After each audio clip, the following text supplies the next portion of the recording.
I don't believe trade is the main driver of that, but I'll grant that it does happen sometimes. Who cares about bringing money? Okay, the whole idea of running like a business. I don't really think it's something that you should take. I don't know.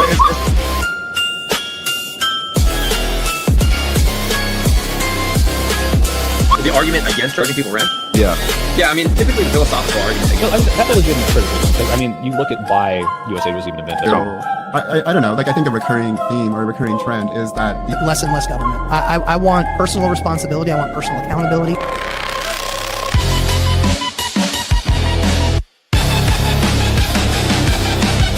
Say that I'm like left of liberal. I don't identify like a communist or this kind of stuff. Probably like a why would that be revelatory to know that water boils in? About people who are diplomats or ambassadors from other. Did I say that? Did I say that it was theoretically possible to include like it increase? Natural society is a society where it's survival of. You can.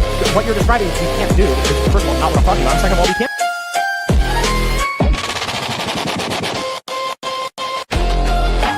So basically, like, even your Lord and Savior Donald Trump didn't do the best job. That nature, you refer to it as being conscious, or the conscious community. So I think that gay marriage at the Constitution at the Supreme Court level actually. No, but my man just is in the building. And I find it very interesting that fellow believers are. Sure, there are examples, but these are minor examples compared to the ones that I'm giving. I'm talking about two. It's unconstitutional, they shouldn't do it. But now they're arguing about, well, if they do it, This video with a little blonde hair. Yeah, that's what your mom said last night too. Let's ignore USAID. That's obviously upsetting you, and I get that because no, it's not upsetting me. There's a reason I'm successful. There's a reason why I'm liked. This is exactly why Democrats.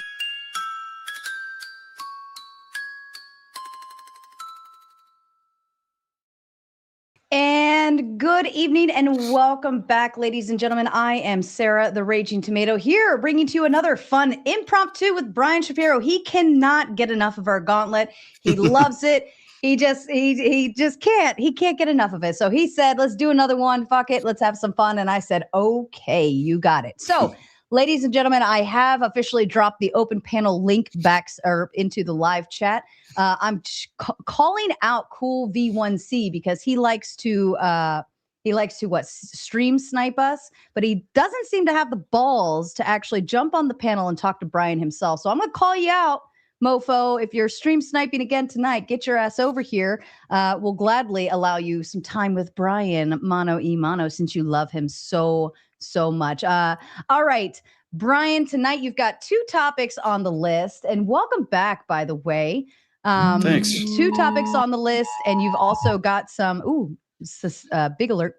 And you've also got some promos you've got going on. So feel free, floor is yours, tell them all, and I'll bring the panel up here shortly. Okay, cool. Yeah, I think there's two topics we're going to discuss today. Obviously, we were told that there was going to be a deal with Iran again. And then it turns out that there's no deal. And now Iran is not negotiating at all. They've stopped all negotiations with the United States. So I guess we weren't close to a deal. And I guess the art of the deal is the art of no deal once again. And they have no idea how to end this war. That would be topic number one. And topic number two is I find it hilarious and embarrassing. All the attacks on Talarico from Stephen Miller calling him a trans person, others calling him a closet homosexual, a vegan. But yet they have nothing else. They have nothing to attack him on other than just personal insults, I guess, because the guy that they're supporting in Texas is a lifelong criminal and cheater, and Ken Paxton, whose own party outed him. So I just think it's pretty pathetic. So I'm sure we can talk a little bit about that. Apparently, higher ups and one of the highest members in the White House thinks using trans in derogatory fashion and attacking Talarico and calling him trans, I guess that's a good look. I guess a lot of people who voted for Donald Trump think that that's funny. I don't think that's funny. I think it's pathetic. But I guess we're talking about that too. And yeah, excited to announce that Hunter Biden will be coming on my show. We're still trying to get a date, but they confirmed today that Hunter's going to come on with me, which is great. Honor to do that because I think the only other person that's interviewed Hunter in the last year and a half is Candace Owens. Oh, really? So Candace interviewed him, and it aired about a month or two ago. So I exchanged some emails, and I guess this will be his second interview. So yeah, I'm looking forward to that. That's going to be a lot of fun. Oh, yeah. Well, that sounds Yep. exciting. I'm excited. Yeah. I also do want to say our Darlene Andrew here, regular at Mater Nation, also known as Dragon Fist TV, is going to be coming on to join you Thursday, correct? On your radio show. He's going to come have a little discussion, mano y mano. Yeah. I'm excited that for should that. It can't be more frustrating.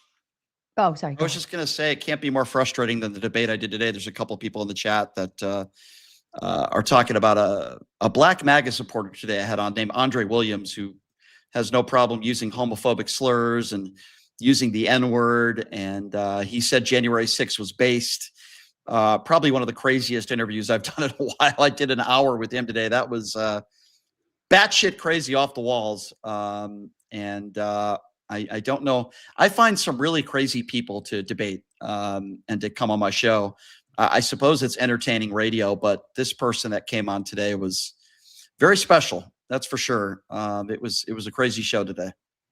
So let me ask you this, because I've heard you talk about people throwing around slurs or kind of like ad hom or things of that nature. Like, I mean, we ourselves do that here at the show when we have our debaters and they call people bitches or whatever. Now, there are some TOS words that we cannot use, for obvious reasons, but I have reason to believe that if we didn't have that boundary for YouTube guidelines and things of that nature, that people probably would use such language. But does it really matter? Like, what is so death defying by it? Why is it such a problem if there's mudslinging across the aisle at each other? Or there's so on nothing and so wrong forth? with there's nothing wrong with mudslinging. I do it all the time, but it's another level when I think you use slurs, racial slurs, or homophobic slurs. I think there's a line that you shouldn't cross. That's my opinion.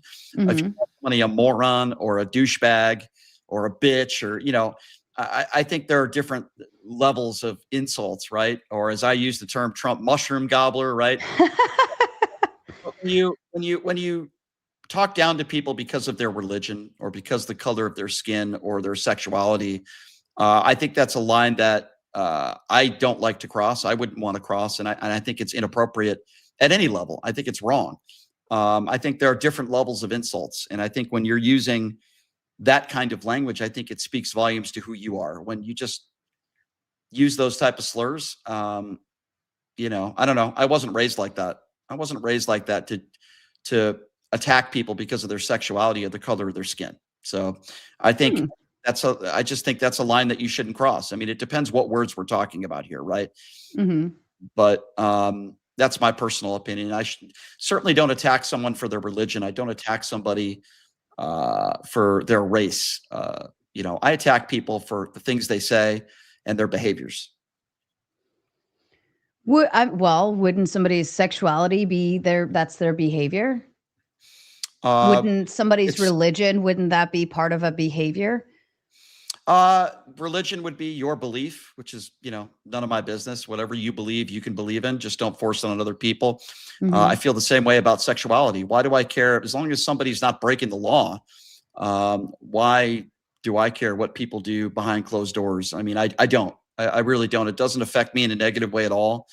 I guess when I mean behaviors, lying, cheating, stealing, breaking the law, those types of behaviors, or policy that is hurting the country.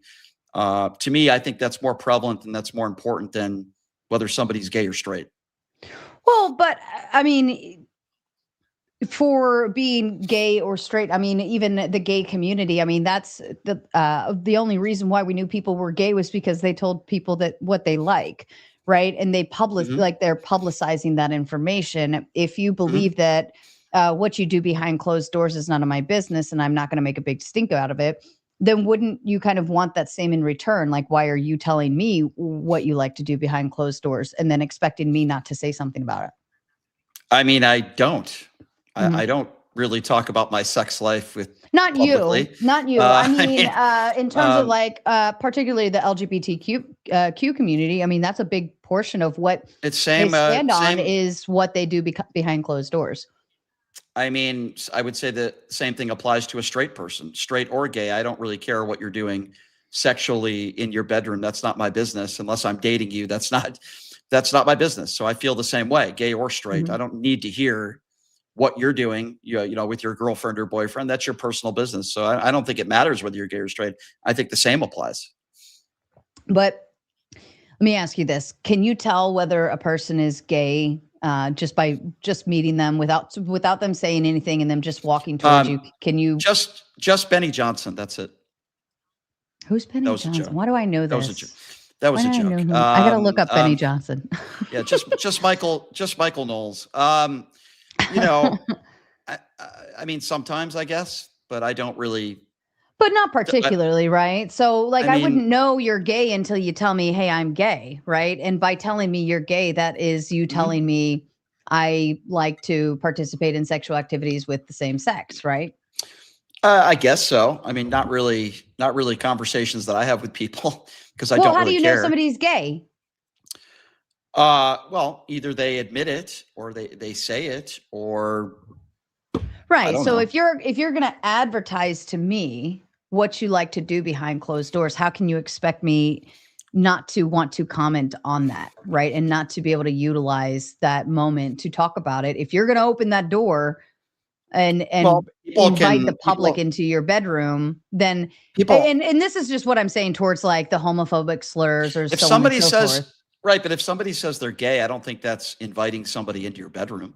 They're just telling people, yeah, I'm gay or I'm straight. Like if somebody says I'm straight, if a man comes up to you and says, hey, by the way, I'm straight, that doesn't mean he's inviting you into his bedroom. He's just telling you what his sexual preference is, which, doesn't really, I don't really care. Isn't that inviting someone into your bedroom? I don't think so. I don't think so. I mean, it's just not really, something that I really care about. And it doesn't really bother me either way. I just want people to be who they are and do what you want. I don't understand. I know it's Gay Pride Month this month. Oh, it is. That's right. And MAGA Republicans are having a field day with that. And I just think it's disgraceful. Yeah. I think if you're hating on people because of their sexuality, I think you're a bigot. And I don't want people like that in my life. You don't have to be gay. You don't have to live the lifestyle that they're living. But leave them alone. Like just leave people alone. Let people live their lives. That's kind of my take on that whole thing. That's how I've always felt about that. I don't really care what your sexuality is unless I'm dating you. I want people to live their lives and be happy and be with who you want to be with. And if people think it's a sin, then guess what? Don't be gay. But stop telling other people what to do. That's kind of my take on that whole thing. Do you believe that shame is a good thing? What kind of shame? What do you mean? Well, I'll put it this way, and then we'll bring up the panel here in just a couple minutes. But for instance, do you remember being in grade school and there was only like 2 fat kids? There was always one boy and one girl that were like the only 2 fat kids in the class.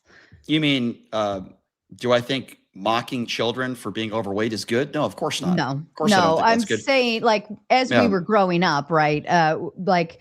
You didn't want to be the fat kid because the fat kid got shamed. The boy was always funny, and then the girl was always very like low self-esteem because she's the girl, right? The boy can make fun of himself and it's goofy, but you never wanted to be the fat kid because everybody makes fun of the fat kid, right?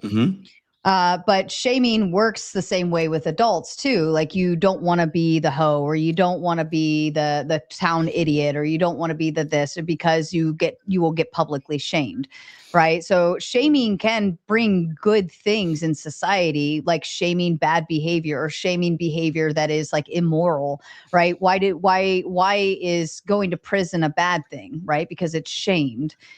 We find it to be immoral and it's not acceptable in society. So when people get out of prison, they face kind of like the community shame of, I went to prison, right?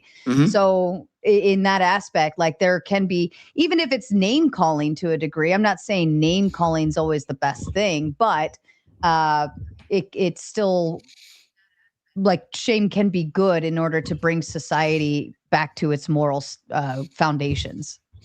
Yeah, I just don't think a moral foundation has anything to do with what your sexuality is. That's where we probably disagree. I don't care what your sexuality is. I don't think you're a sinner if you're gay or you're straight.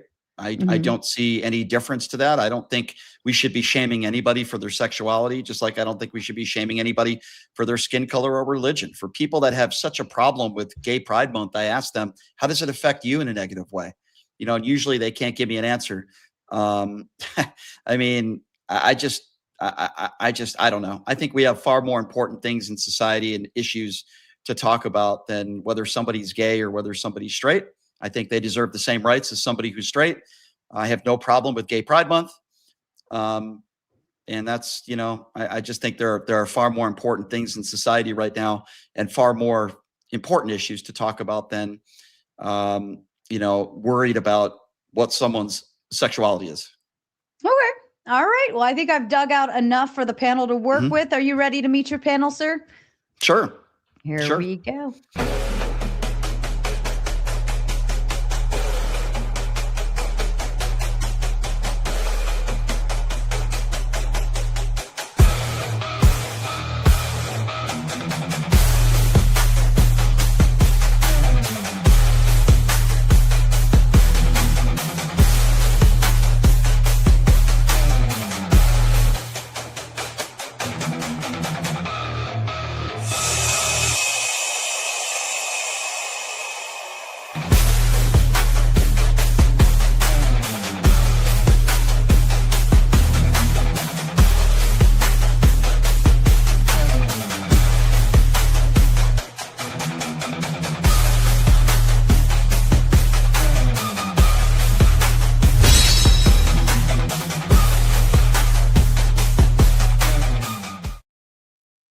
All right, ladies and gentlemen, we actually moved straight into open panel Q&A.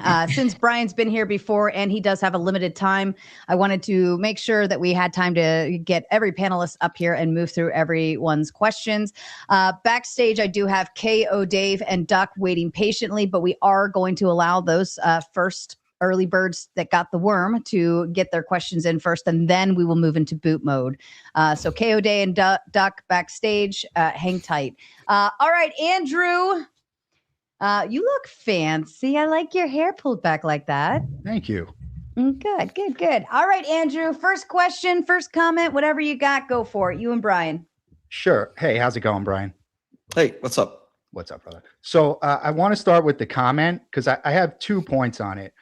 First, I would say that, you know, I'm not saying you, but the left primarily put this very small group, very small percentage of the population at the forefront of their politics. So you've opened them up to this scrutiny by using them as a political pawn almost. And I kind of feel bad for them.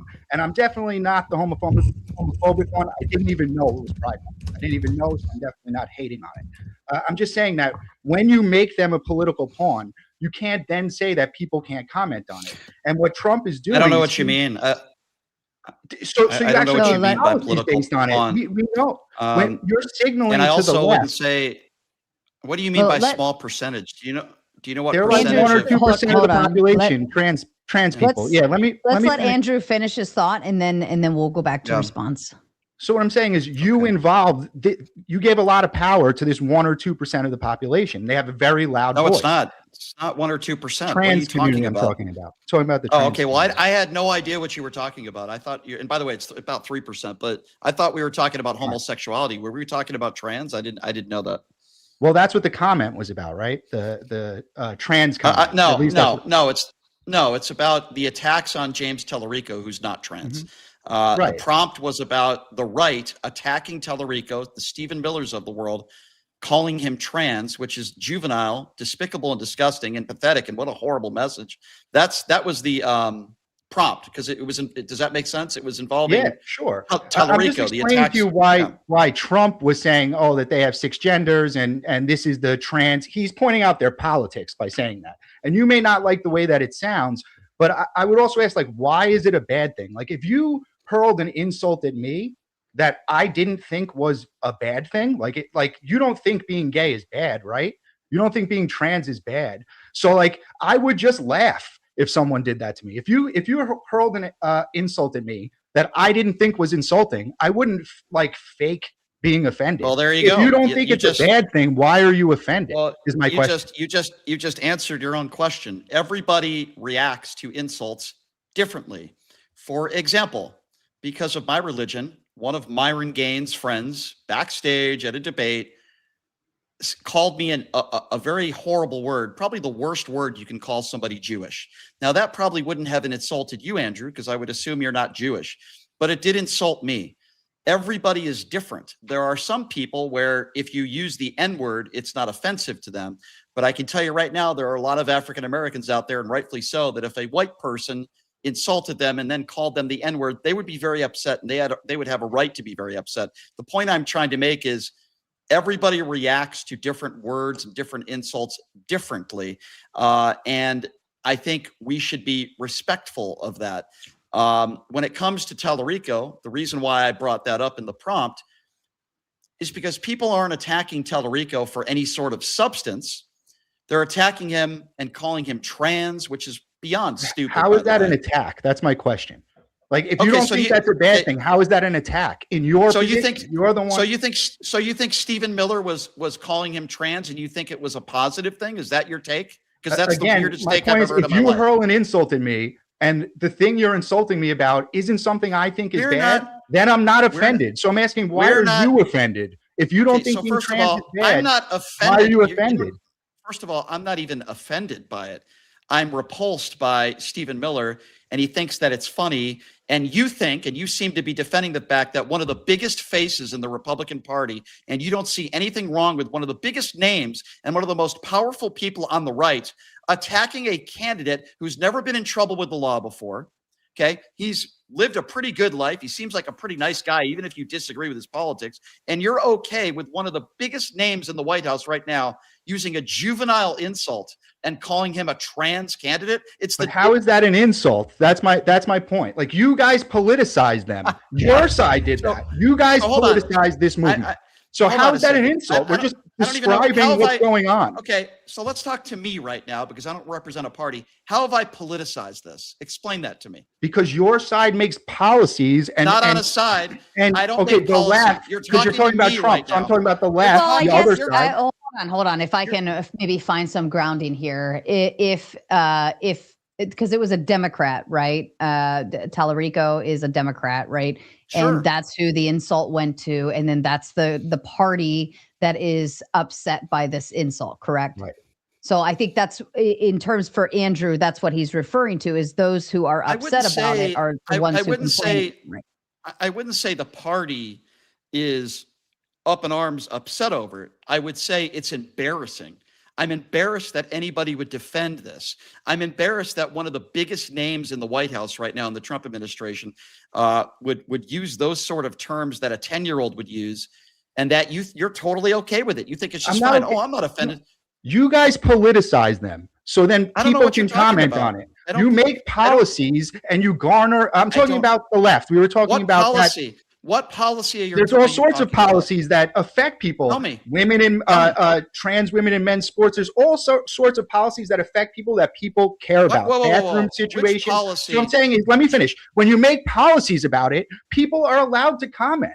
Like, just saying the word trans from the other side is not an insult. First of all, he didn't just say the word trans. He was using it as an insult, saying that Talarico is the first trans candidate. Stephen Miller knows very well. I can't believe Andrew. He should be happy about that. He thinks trans people are great. Let Brian explain. I can't, Andrew, I can't believe I even have to explain this to you, but I'm going to try. Okay. Stephen Miller is a horrible human being, but he's not stupid. He knows that James Talarico is not trans. Okay. He knows that. The reason why he called him trans was to mock him. The only point that I'm trying to make is that it should be beneath anybody in office, let alone one of the most powerful people on the right. It is a juvenile insult. It would be the same as saying Talarico is the first gay candidate, knowing that he's not gay and mocking him and using that term. It's beneath the office that Stephen Miller is in. It's a juvenile insult. It's stupid. I'm not offended by it. I'm embarrassed that we have leaders or so-called leaders like that in this country, in the White House, that use those sorts of terms. It's stupid. And then when somebody calls him an ugly fucker, which I think somebody who runs the Democrat Twitter account, everybody on the right was so, oh God, oh, it's so beneath the Democrats. How could they call Stephen Miller an ugly fucker? The things he says are very ugly. I will say that. And Stephen Miller's wife said, that's horrible rhetoric. Well, maybe if your stupid husband didn't call people domestic terrorists after they're shot and killed in the streets of Minneapolis, and maybe if your husband didn't use some of the same rhetoric that Adolf Hitler used back in the day, and maybe if your husband wasn't mocking people and saying, oh, you're a trans candidate, then maybe she wouldn't have had a response of, you're an ugly fucker. Again, the point I'm trying to make is it's beneath people that are elected officials. I think it's beneath anybody, especially someone who's an elected official, to make a statement like that. And you know what it tells me, Andrew? It tells me that they don't have any substance to go after Talarico. They don't have anything real to go after Talarico. So what are they doing? They're calling him a vegan. By the way, there's nothing wrong with being a vegan. So even if he was a vegan, should we not support this guy because he's a vegan? Or should we support the guy who's been a 20-year criminal and a lifelong cheater, whose own party outed him? Ken Paxton is a piece of shit. He's a criminal. Last question. He's a thief. Last question on this. So you said this doesn't have any substance. Do you remember what the most effective political ad against Kamala Harris was? I mean, what do you mean by effective? I don't know. The one that they garnered as the most effective when used. It was the one where he said, Kamala is for they, them, I'm for you. It was that one. So what I'm saying is we're pointing to this is a substance. This is a substance issue for a certain group. And we didn't make it that way. You made it that way. Your side. Okay, so I didn't make it anyway. I don't know what you're talking about. Your side made Talarico made it that way, not us. We're just commenting on it. First of all, let Brian respond. Let me just, people who voted for a candidate because of that ad are morons. That's number one. So that's number one. If you voted for somebody because, well, according to who? According to a bunch of bigots, who is it effective? So that means nothing to me, number one. And number two, I cannot believe that we're sitting here right now, even though we might have a different ideology, and you think it's okay, because it sounds like you're defending it, one of the biggest names on the right in the White House saying, oh, look, first trans candidate. It's so juvenile. It's so stupid. And that's why you guys are going to get destroyed in the midterms, because these are the assholes that you're defending. But only you think it's a bad thing. I don't think it's insulting. Only you think being called gay and trans is insulting. So you have a negative connotation to those words. I don't. If you're going to bring that up as your policies, people can point out. So let me get this right. So let me get this straight. If Donald Trump or any members of administration insult somebody and call them gay, you don't think that's inappropriate, and you're totally okay with that? Why is it an insult? Okay with that language? I'm asking you a question. I'm asking you a question. So if somebody in a negative connotation said, oh, he's gay, what a gay candidate, Donald Trump, it could be Pete Hegseth, whoever. I want you on the record, Andrew. You're totally fine with that language for some of the most powerful people in Donald Trump and his administration. You're totally okay with that. Oh, you're gay, or use a homophobic slur, or say you're trans in a negative way. You're totally. But why is it negative? That's what I'm trying to understand. Like if it was directed at me, it's only your internal feelings that make you think it's negative. You're lost because it's just how you interpret it. You're lost. No, it's how most adults. It's how most adults interpret. If you insult me by calling me a dirty Republican, which you actually think is an insult, I don't think it's an insult, so I don't give a shit.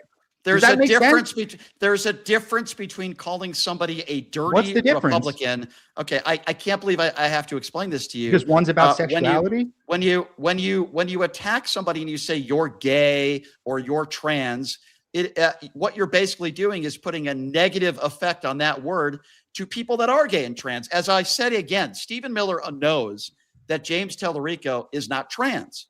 He's calling him trans to use it as an insult, with anybody that's logical would understand that.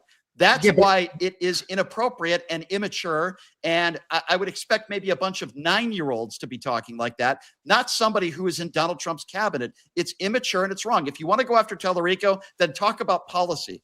Talk about that's what I'm doing. I'm saying he's the one that brought these policies. Yes, his policies have to do with trans people. He brought policies that have to do with that. And then you're saying we can't mention it. That's my point. I would say that it's wrong to do that. And I would use logic to go back to the beginning and realize who actually put these people at the forefront of their movement and put them in the spotlight to get this scrutiny. Who did that? Not the Republicans. We didn't do that. What policies are you talking You about? tried to Talarico tries to get emotional votes, and it's his fault for putting the spotlight on them. What Talarico policy are you referring to? What Let's go ahead and policy? do you have a policy, Andrew? And then we'll move on. I don't. I'm just assuming that they're the normal leftist policies. If Trump mentioned 6 genders, I'm telling you why a Republican would be upset and why signaling that this is the policies of that person. That's what Trump was doing. Why that's effective. The two of you. Why that's effective. Because he was telling me, if I trust the president, what his last policies are. 60 seconds, and we'll move on to Cassandra. All right. Go ahead, Brian. Those are his policies, clearly. Hold on. You were just defending Stephen Miller, calling just Trump. I don't know what Stephen Miller said. That's the whole argument. What the fuck are you talking about? I thought this was a Trump quote. Oh my God. All right, let me start over here. Andrew's struggling to understand. No, I only saw the Trump quote. That's all I saw. Okay. All right, so let me just help you out. It was Stephen Miller that made the statement that Talarico was trans. You claimed that Talarico has all these trans policies. I asked you to name one policy that Talarico helped pass that's pro-trans. You couldn't even name one. So what the fuck are we talking about? That's and by the way, the reason why what I said was Trump is signaling that this person has trans-friendly policies by saying that, and that's what Stephen Miller is doing as well. Yes, he's casting shade on his political opponents and letting me one. Okay, that's what I'm saying. Is he's signaling that that's what these policies are. Whether or not that's correct is not my claim. I'm telling you what he's doing. You think that he's insulting them. He's signaling to his base what this person's policies are. So if you take your feelings out of it, you would understand that. And then we can research and look up what the policies are. That's what voters are supposed to do. Let's go ahead and move on to Cassandra, and we'll get some new conversation in. And don't worry, Andrew and Brian, you'll have your chance to dance again later. Cassandra, welcome over to Mater Nation. It was such a pleasure to talk to you earlier over on Spin's show. I'm happy you were finally able to make your way onto this panel. Do you have a question or comment to Brian? I think you're muted on your end, not the StreamYard.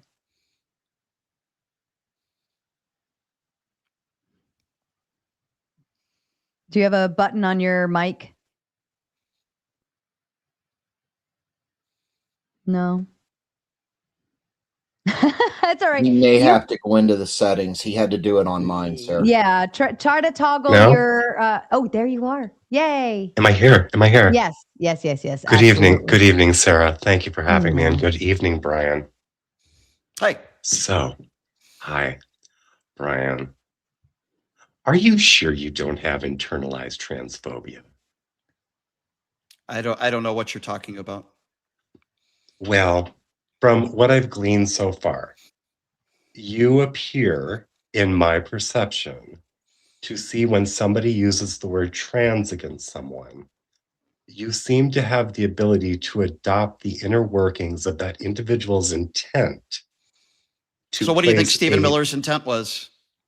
I don't know. I'm not Stephen Miller. You don't know. So when Stephen Miller says Texas has their first trans candidate in Talarico, you can't come up with a logical reason what that means or why he did that? You think he really means that Talarico's trans? Is that what you think? I can tell you this. Somehow that makes me You want to railroad me. You don't want me to talk. I'm going to give you a response. You see, it's like this, Brian. If I hear someone call someone else trans, I don't immediately make a context assumption. Because without the context, I'm not going to understand the intent. There's no context. So there's no context other than he put out a tweet. Okay. They look at Talarico as they look at Talarico as a threat to Republicans. He's running against Ken Paxton. Talarico is pretty popular within the Democrats. So Stephen Miller put out a tweet saying, with a picture of Talarico saying, Texas has their first trans candidate. So that's all the context we have. So please give me a logical explanation by your own standards. I gave you mine. I see it as an insult towards trans people and an insult towards Talarico. They also call him low T. They say he's a closet homosexual. So please give me your context on why. please give me. He has a girlfriend. I don't know why that's even relevant, but he does have a girlfrind. My Please give husband me had your a wife. Okay, so whatever. Who cares? Give me your context as to why you think Stephen Miller said that. Why you would disagree with me? And I just give me your context. Give me another logical explanation other than he was mocking Talarico. Give me another. Well, that sounds example. like your argument is that he was mocking Talarico. I never said that. Okay, so give me your explanation then. What do you think he was doing? Well, he was probably celebrating trans inclusion by making the very first trans politician possible. All right, you're not a serious person. I'm sorry, my friend. Am I not a serious person? No. Are you a serious person? For you to yes, you I have am internalized. Actually. You have internalized transphobia. Okay, I think you have internalized. I think you have internalized low IQ. Okay, this person who I'm speaking with thinks that the reason why. I understand there's people on this panel that disagree with me politically, and that's great. That's fine. I wonder if there's anybody on this panel that would agree that Stephen Miller saying James Talarico is the first trans candidate in Texas is some sort of pro-trans tweet. Is there anybody on this panel that what's my gender? Is there? What's my gender? Don't know, and I don't care. I don't care. Oh, is there but you anybody? should. Is there anybody? Hold on a second. Is there anybody on this panel, including you, Sarah, that thinks that the reason why Stephen Miller said the first trans candidate is James Talarico is to be pro-trans? Is there anybody here? You can disagree or agree with the tweet, whatever. But is there anybody that agrees with this person, that Cassandra, that was a pro-trans tweet? Go ahead. Did I say it was pro-trans? Regardless regardless, he asked the panel, right? Sarah, are you good? Spin. Go ahead, Spin. Okay. You respond to regardless whether what the context of his tweet was, regardless was it pro-trans or against trans, he was pointing out the fact that he's trans and he's running for political office. You sir, are radicalizing what he said not trans. What are you and propagandizing it. That's what Talarico. Like, it's obvious that he was trying to say that Talarico is some kind of girly man or he's less manly or anything like that. Thank you. So what? Does that was okay? Trolling, you fucking idiots. Well, I know he's a troll. What's wrong with being a so is girly Brian. man? He's a troll. Absolutely nothing. But when people use words like that as a pejorative, when it's not an actual pejorative, it's advertising their hate. It's dog whistling. Exactly. It's not to actually insult the person. It's to say to all the other people that hate this thing, hey, look at me hating in public. You can come hate in public too. So therefore, we should go dog pile and hate in public. Was there anything in that tweet, Effigy, that was making fun of him? The answer is no. Shut up, Avatar. Yes. Shut up, Avatar. You got to be kidding me. I can't believe you're even asking that. I looked at the fucking tweet, Shapiro.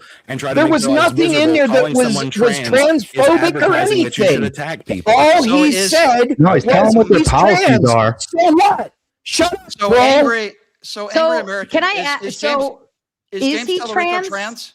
No, he's not. So that's the. And by the How way, do you know that? How do you know that?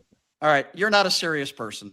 I am a serious person. How do you know that? No, I do want to know. So he's not trans. He's absolutely not trans. He's absolutely not. He's never. It's not even anywhere near what this guy is. Well, then how is it an insult? Well, hold on. How is it an insult then if he's not trans, and he called him transgender? As the last person just said, just like everybody else on the right, they're calling him a girly man. They're calling him low T. They're saying that he's gay, and calling him trans is just another layer there. Anybody? Brian, do you see trans as weak? Hold on. No, I guess my point is, like, if you called me is everyone playing dumb here tonight? Hold on. Hold on a second. If you called me I don't know. You called me something and I'm not that something. Why would I be so insulted? A black girl. If you called me like ratchet or something, right? It's the same as if somebody calls somebody. Hey, Shapiro, when the host is talking, the rules in here are you shut up. Stop. Stan, what the fuck? Angry American, go fuck yourself. You don't tell me what to do. I'll leave right now if you're going to stay in here. Why don't you I get didn't the hear. fuck out of here? I didn't hear what you said, Brian. Yeah, this guy, Angry American, he's trying to boss me around. Go fuck yourself, Angry American. Okay, I don't even know who you are. Okay, go fuck yourself. As far as what you were saying, Sarah, earlier, if you call somebody a homophobic slur, like a word that starts with the letter F, the three-letter word, right? A homophobic slur. There are people that are gay that would, I think, find that a little bit insulting. But here's the bigger picture that I'm trying to explain, is that when you're in office and you're an elected official and you're in a powerful position, and you use those types of terms to insult people, which is obviously what Stephen Miller was doing. If there's anybody in this panel that thinks that Stephen Miller was calling Talarico trans because he wanted to be pro-trans or he wasn't insulting him, then I'm sorry, I can't help you guys, okay? That's beneath, it's beneath it. I don't know if whether it's an insult or not would be the question, but I mean, my God, it's the internet. We get called names all the time. And unless you're actually doing defamation or slander of some sort, right? I think that's like with the F slur. I remember we used that in middle school. It was the word of the day, right? It wasn't until later. Well, hold on. It wasn't until later until we suddenly were told, oh, it's not nice to say those things to people. But we called each other that word all the time, and it didn't mean anything. But Sarah, here's the difference. We're not talking about any of us on this panel. I wouldn't do that, but we're not talking about any of us on this panel. We're not talking about somebody on social media. Sure? We're talking about one of the biggest names on the right in the White House. There is a standard. We're not talking about 10-year-old grade schoolers here. This is standard. This is Stephen Miller, who apparently doesn't have any standards. And I guess there's some people on this panel that are totally okay with people in the White House using homophobic slurs or attacking somebody maybe for being trans or being gay. I think it's wrong. I think it's inappropriate. And the fact that there are people here that don't think that that's a negative thing to attack James Talarico and low T, gay, or in this case, first trans candidate. It's immature, it's stupid. And these are elected officials and very powerful people that shouldn't be talking like that. It's because they don't have any substance. That's why. They're not talking about Talarico's policy. And guess who the guy is that they're defending? A lifelong criminal, a lifelong cheater. The Republican Party outed Ken Paxton. He's a thief. But they want to support that guy, but attack James Talarico and call him low T or trans. I just think it's absurd. But where's the slur? None of those are slurs. Hold on. Where's the homophobic slur? I want to hand it back to Cassandra to finish up. Did you have any other final question or thought to that?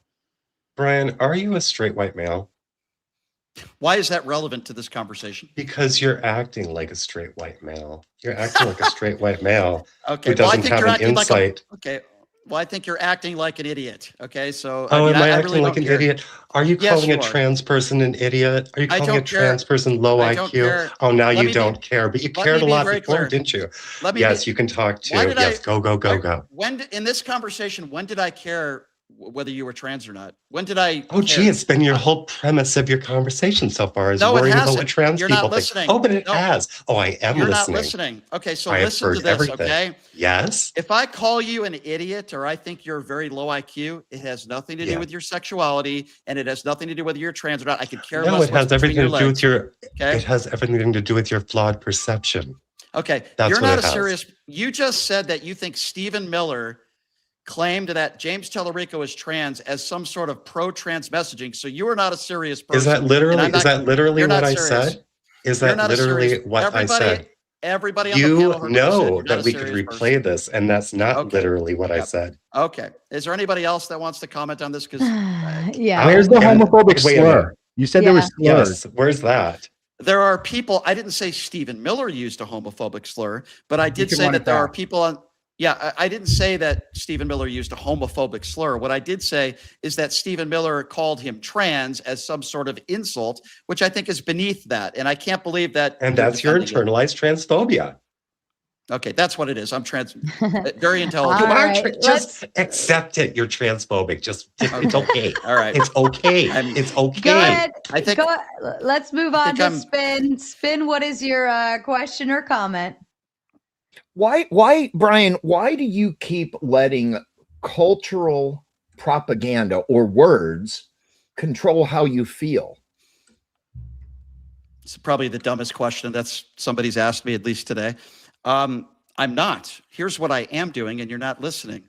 What I'm saying is when you insult somebody and use 8th grade humor or whatever you want to call it, whether it is a slur or whether in this case, Stephen Miller calling Talarico trans, which by the way, he's not, or whether you call him low T, there's a lot of right wingers on social media that are elected officials that are calling him low T. They're saying he's a closet homosexual. When you're an elected official or whether you're in a very powerful position, which Stephen Miller is in, it is beneath that office to use that language and to insult people like that. I think it's stupid and it's wrong.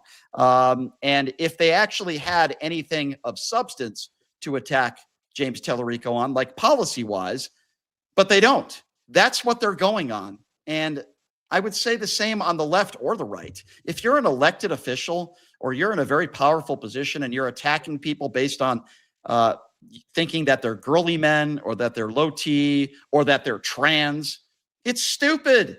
It's stupid. Our elected officials should be more mature than that. I think it's wrong. That's the whole point that I was trying to make. Okay. So if I were to call you a cracker or some sort of racial slur on the internet, or I tweeted this, are you really a cracker? Are you an elected official in a powerful position? I don't care. I don't care about that. I'm asking you as a person in this human life, would you care if somebody called you a cracker? I think it's stupid. You think it's stupid? For the cracker. Yeah.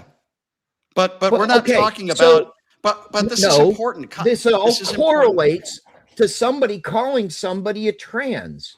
It's that person that may or may not be trans. If it's true or not, why would they care?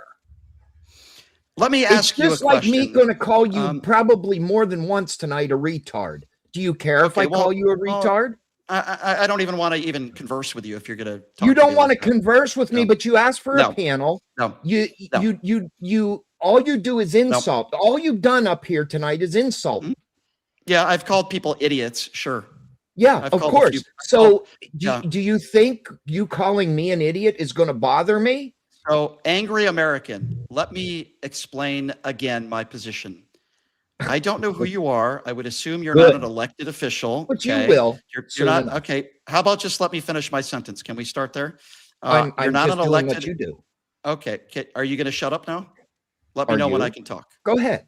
Go ahead. Let's hear. I'm not here to talk. I'm not here to talk. I'm not here to talk to you. You're here to talk to me. Okay. So just let me respond. Okay. You are not an elected official. You're not one of the highest people in office on the right, which Stephen Miller is. Should be a higher standard for people that are elected officials that are some of the most prominent names in the White House. We're not talking about just regular everyday people. I think there should be a higher standard. Do I think it's appropriate for people to call people crackers or, using those terms? We're talking about people that have a higher, job, prominent, like Stephen Miller is in the White House. Are you not getting what we're not talking about just you and me here. That'd be one thing. We're talking about Stephen Miller, elected the president of the United States. These are people that should be held to a higher standard than people like you and me. Do you disagree with that? I don't disagree with that, but would you say that we should hire the feelings police because this person said this person said that, and we should persecute them? Where did I say that Stephen Miller should be persecuted for calling somebody trans? When did I say that? I didn't say you did. But what you're advocating for is somebody should be held accountable for saying somebody's trans or whatever. That's what I'm hearing the argument is. Well, get the MAGA wax out of your ears and let me try to explain myself once again. Okay. Okay. Angry American, let me try to explain myself once again. Okay. I personally believe it's beneath the office that nobody in the White House or prominent people like Stephen Miller, who are in very prominent political positions, should be using that terminology. I think it's stupid. I think it's wrong. I think it's immature. I think it's beneath the presidency and anybody else who holds a higher power in the White House. And the only reason why Stephen Miller and many people on the right are doing that is because they have no substance. If they did, they would be attacking Talarico on his record. They'd be talking about his policies.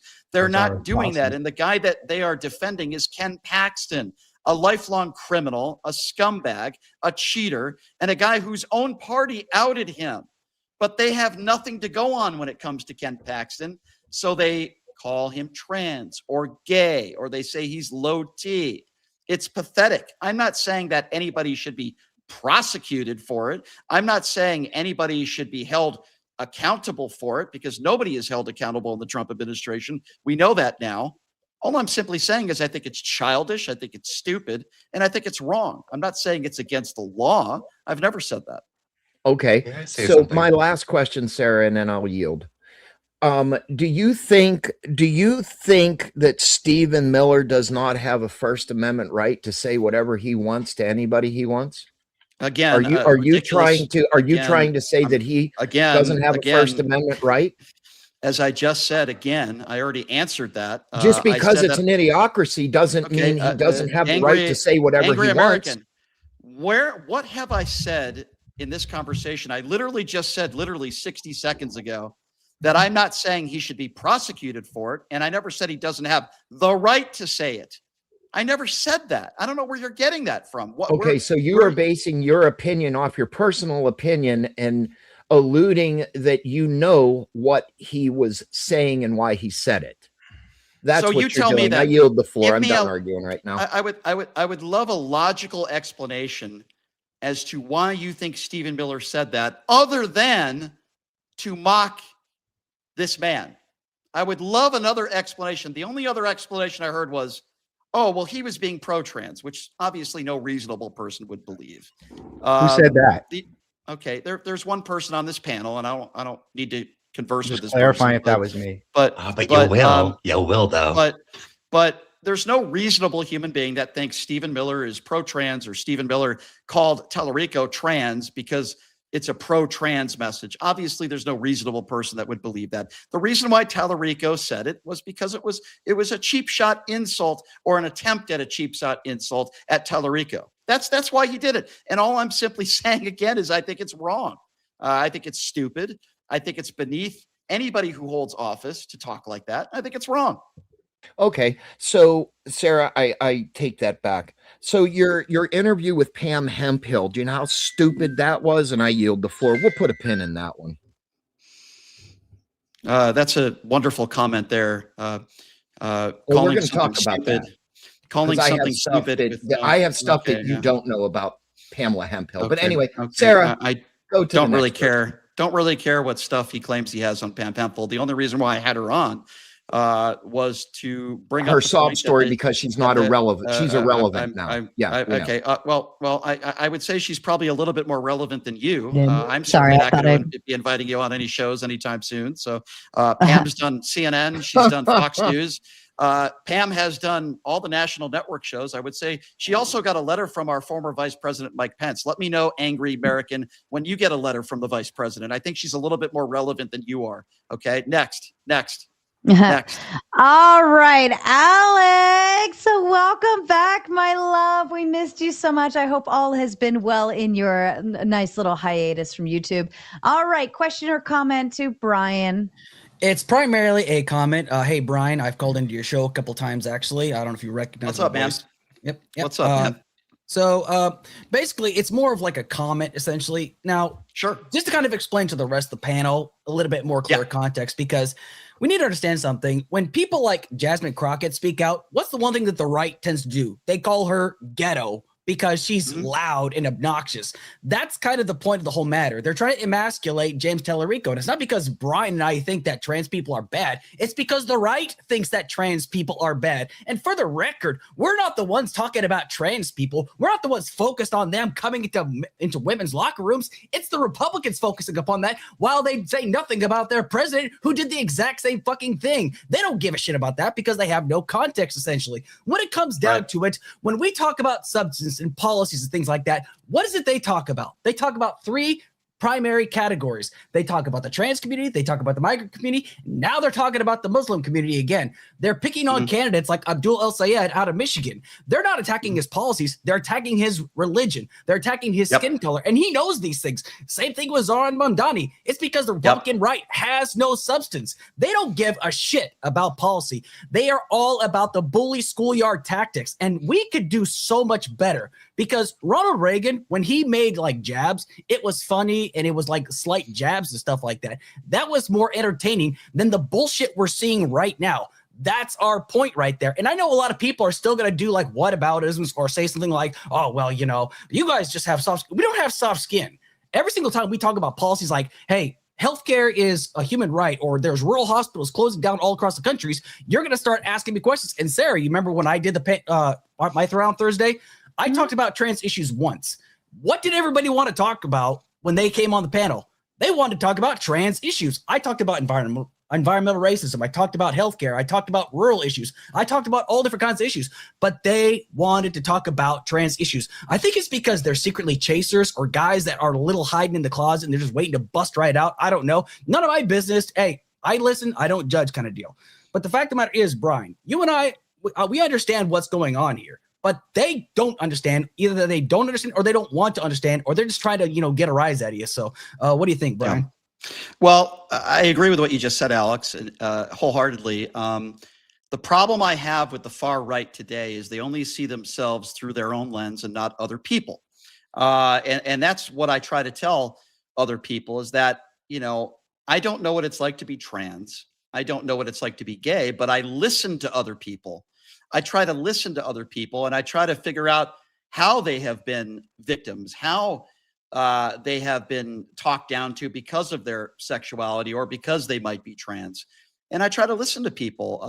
And I think I don't speak for the gay community, but when somebody says Gay Pride Month, I think, okay, be prideful for who you are. There's nothing wrong with being gay. There's nothing wrong with being trans. You should be able to be prideful for who you are. It doesn't mean that you should tell other people that they should be gay or they should be trans. No, of course I would be against that, but most people are not doing that.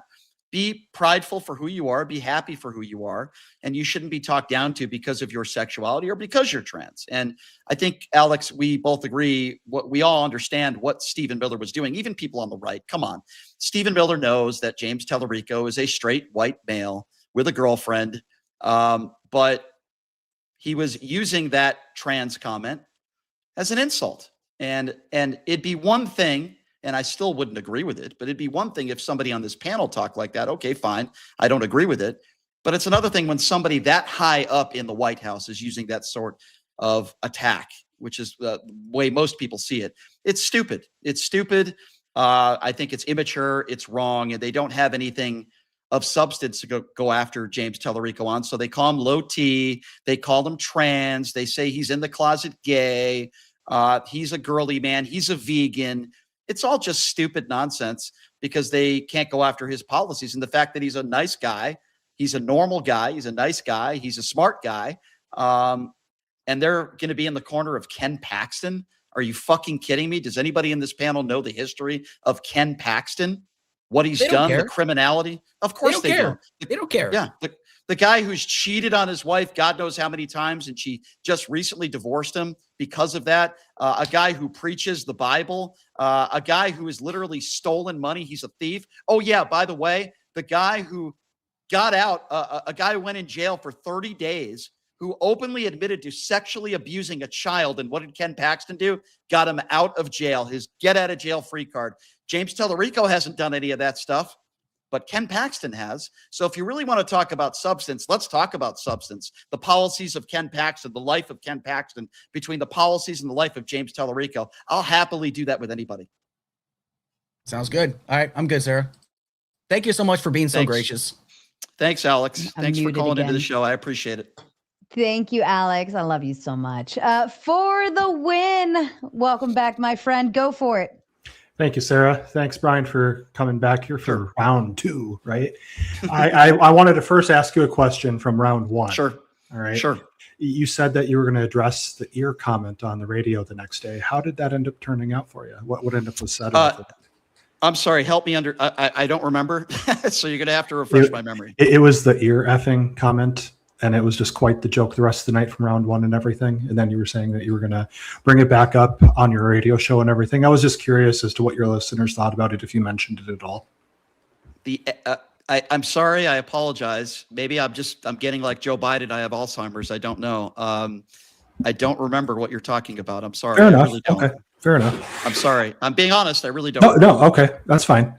As far as like the conversation that we're having with it, when I've heard James Talarico, and even before this comment, my personal perception of it, he does sound like a low T individual. He sounds effeminate. He sounds like that. That's my perception. So when it comes into election season and the mudslinging happens and all these attack ads come on, in the last election cycle, I can think of countless commercials that were played that were even harsher than this comment right here.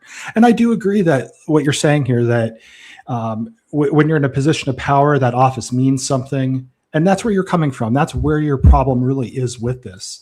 So my question is when you call us Trump mushroom gobblers, or the slinging that was done against JD Vance, calling him a couch fucker and all this kind of stuff.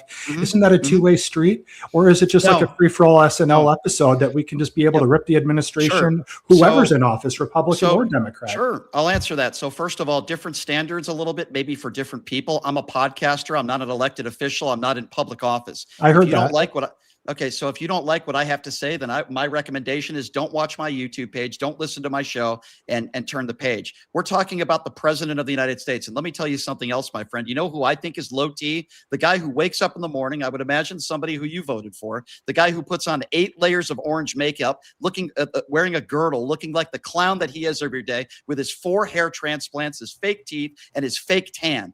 That's a guy who I think is low T, the guy who dodged the military 5 times, not a guy like James Talarico. So if you think James Talarico is low T, or you don't think he's a man's man, okay, fine. You have the right to believe that. And if you would rather vote for a guy like Ken Paxton, who's a lifelong criminal, okay, the guy who is a pedo protector, then go ahead and vote for Ken Paxton. But I think the guy who puts on— Well, I won't be able to. That's for the voters of Texas to decide. Okay, that's fine. But I think low T is Donald Trump, the guy who's dodged the military and puts on 8 layers of orange makeup looking like a clown every day. That's the guy who I think is low T, not a guy like James Talarico, who seems like a good, decent man. It doesn't attack people based on skin color, doesn't attack people based on sexuality, doesn't attack women on looks, okay, the way that Donald Trump does it seems like almost on a daily basis. I think if you're doing that, then I think you're the one with the low T. And we're not talking about a podcaster here, okay? I'm a talk show host. I'm a political commentator. I'm not an elected official. I'm not the leader of the free world. Different standards for different people. But shouldn't the respect be given to that office, regardless of who's holding it? No, absolutely not. No. Why should I respect somebody who lies to the American people every day? Why should I respect somebody who only cares about himself and only enriches himself and his family? Why should I respect somebody? Why should I respect somebody like that? No, of course not. You think we should have to? Did you guys respect? But he's the office holder. That's your argument, is that he's the office holder. So shouldn't it be a two-way street regardless? Absolutely not. The fact that you say that you should have to respect Donald Trump because he's the president is insane. I completely disagree with that premise. And by the way, these are the same people who attack Joe Biden nonstop. He's in the bunker. He's sick. He's this. He's a pedophile. He sniffs hair. So I mean, listen. Well, he does. Listen, I mean, we've seen it on video, dude. Okay. Like, yeah. Well, who's the guy who's okay? So who's the guy who's in the Epstein files 40,000 times? Is it Joe Biden or is it Donald Trump? Who's the guy who's in the Epstein files? Who's the guy who's got 30? Isn't that interesting, Brian? You can say that he's been listed 40,000 times, and yet there's not a single shred of proof. There's nothing. There's no nothing out of it. Nothing has come out of it or anything. Okay. So and the stuff that hasn't been released is still under an ongoing criminal investigation. And there's going to be names like we've heard on both the left and the right that are going to be in this. It's going to be mass chaos and anarchy. It's just straight up will be.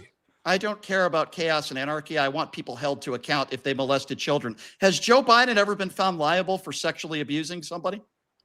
Not yet. He hasn't. Okay. Has Donald Trump? Not yet. Wait a second. Donald Trump hasn't been found liable for sexually abusing somebody? Is that what you just said? Yeah, civil cases, not criminally. Yeah. Okay. So I just said liable. Please pay attention. And Okay. what is it? Liable. Well, let's talk I have a about stutter? that specifically. Let's No, try you this. don't have a Hold stutter. on. Let's try this again. Has Joe Biden been found liable for sexually abusing anybody? Yes or no? No. Thank you. Has Donald Trump been found liable for sexually abusing anybody? Yes or no? No. Okay, well then, Sarah, let's move on to the next person because we have another non-serious individual. Well, Let me it's try not to being- educate. It's not Okay, being hold on. non-serious because No, when you're attacking, No, I'm not attacking anybody. The fact of the matter is that Donald Trump was found liable in a by who? court in By New who? York. A court in New York that is made up and comprised of whom? By who, though, Brian? By who? By who? Okay, by a jury of his peers. You're not a serious person. Next. That are 90% Democrat. By a jury. It was a complete Really? witch Okay, hunt, hold on, Brian. Hold on. It hold was on, a hold on. witch hunt. Let's go with that. Okay, hold on. Can you name me one person on that jury, their name and their political affiliation? I can't. No, I can't. You can't. But Okay, what, then what, you're a what, moron. what I do Next. know Sarah, that this is why area I in call people Manhattan is morons. 90% Democrat. next. I can do the math. Sarah, you this can't is why I call apparently, people, Brian. This is why I call people morons on your panel. Next. Next. Oh goodness. Effigy. Excuse me. I'm gonna get a Powerade. I'll be right back. Give me 30 seconds. Go ahead. Because I'll personally get your red dye 40. I'll Get your say blue tongue. I don't think you Your guys yellow are too. morons. Go ahead, Brian. I love all of you, no matter what, and your opinions are your own, and you formulate them based on stuff that you read or watch or whatever. So I love you. Okay. All right, so Sarah. But before I make my comment, I'll just say to the last comment that it doesn't invalidate any kind of court decision just because you don't like where it's done or who does it, right? That's what we get told every time a Supreme Court makes a decision. So I don't see how it was a that gets to be weaponized used right trial, now. effigy. That's straight up. Right. Sure. It's only weaponized. Trump. It's only You were afraid. weaponized. You were afraid that he was going to become the president again. You had your wanted turn, to for the slander him you with had your everything turn. else. Shame on you guys. Shame on you. It's not. Sure. Shame on you. Cry me a fucking river, you fucking baby. So it's not. Yeah, Brian, we won, not and we're not going Brian. to lose power either, guys. So good luck with that. Good luck. I'm just going to make Good luck with that, I'm just going to make a sweetheart. quick comment. Sure. Because I'm on Brian's side, so I want to let the people who are counter to you a little bit more time. So I was going to say something completely different, but then you guys went down this fucking rabbit hole, so I have to just jump in on this because apparently everybody's just lost their brain on basic shit. Language is how you process reality. When we use an identity, whether it's like ethnicity, religion, or anything else, as a slur, it rewires how people perceive that group. Pejorative identity labeling creates dehumanization. When people are repeatedly described with derogatory shorthand, it strips away empathy. And in social psychology, this is the prerequisite for systemic mistreatment. And it's harder to do that to people that you can actually see your own humanity reflected in. It is the literal foundation for how you get to the atrocities that we've seen in the world. You start with pejorative language and slurs, move on to harassment and open aggressions, systemic discriminations, extreme violent atrocities. So this is what we're talking about when you guys sit here and think it's okay just to try and turn someone's identity, name, or whatever into a slur just by saying it and be like, yeah. I think that's very well said. I just want to be clear. Let's be honest. The real reason. Sorry, go ahead, Brian. No, Effigy, I'm sorry I interrupted you. I just 10 seconds here. I just wanted to, this is really important. And I agree with what you just said. It's not an opinion when you say Donald Trump is a liable sexual abuser. Now, you can disagree with it. You can say, well, I disagree with the jury. Okay, fine, whatever.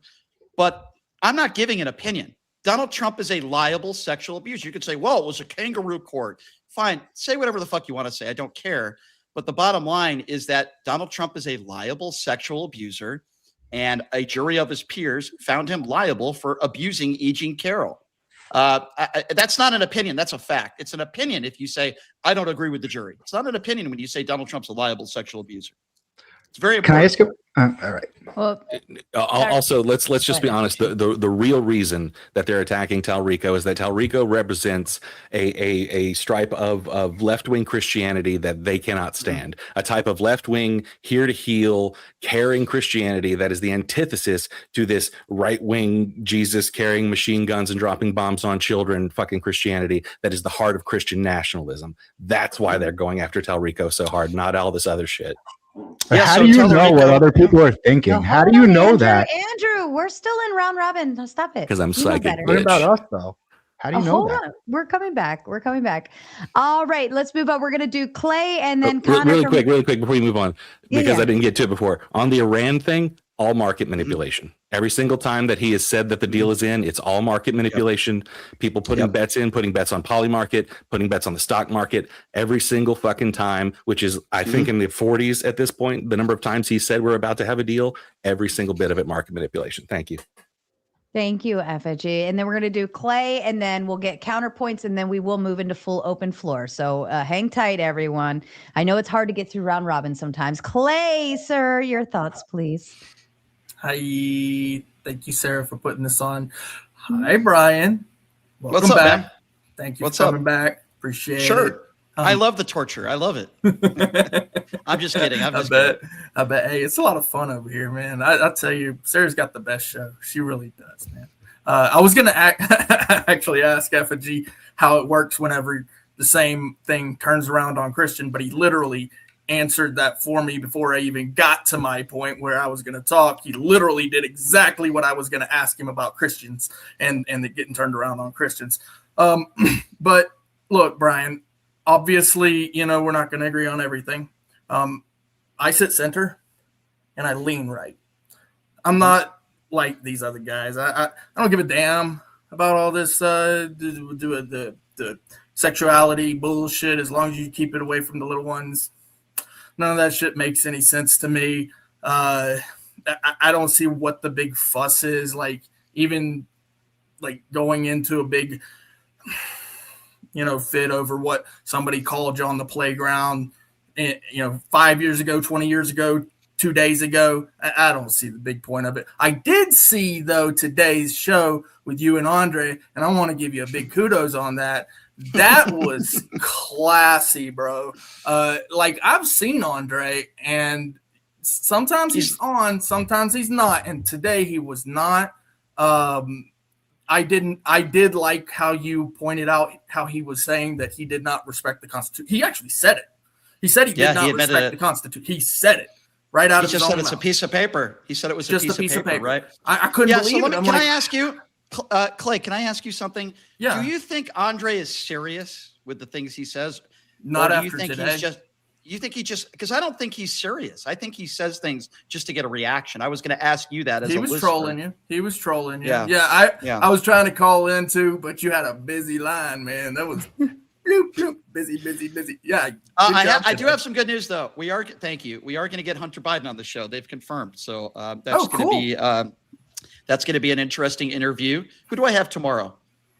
Destiny. And did you see the Rubin Jubilee?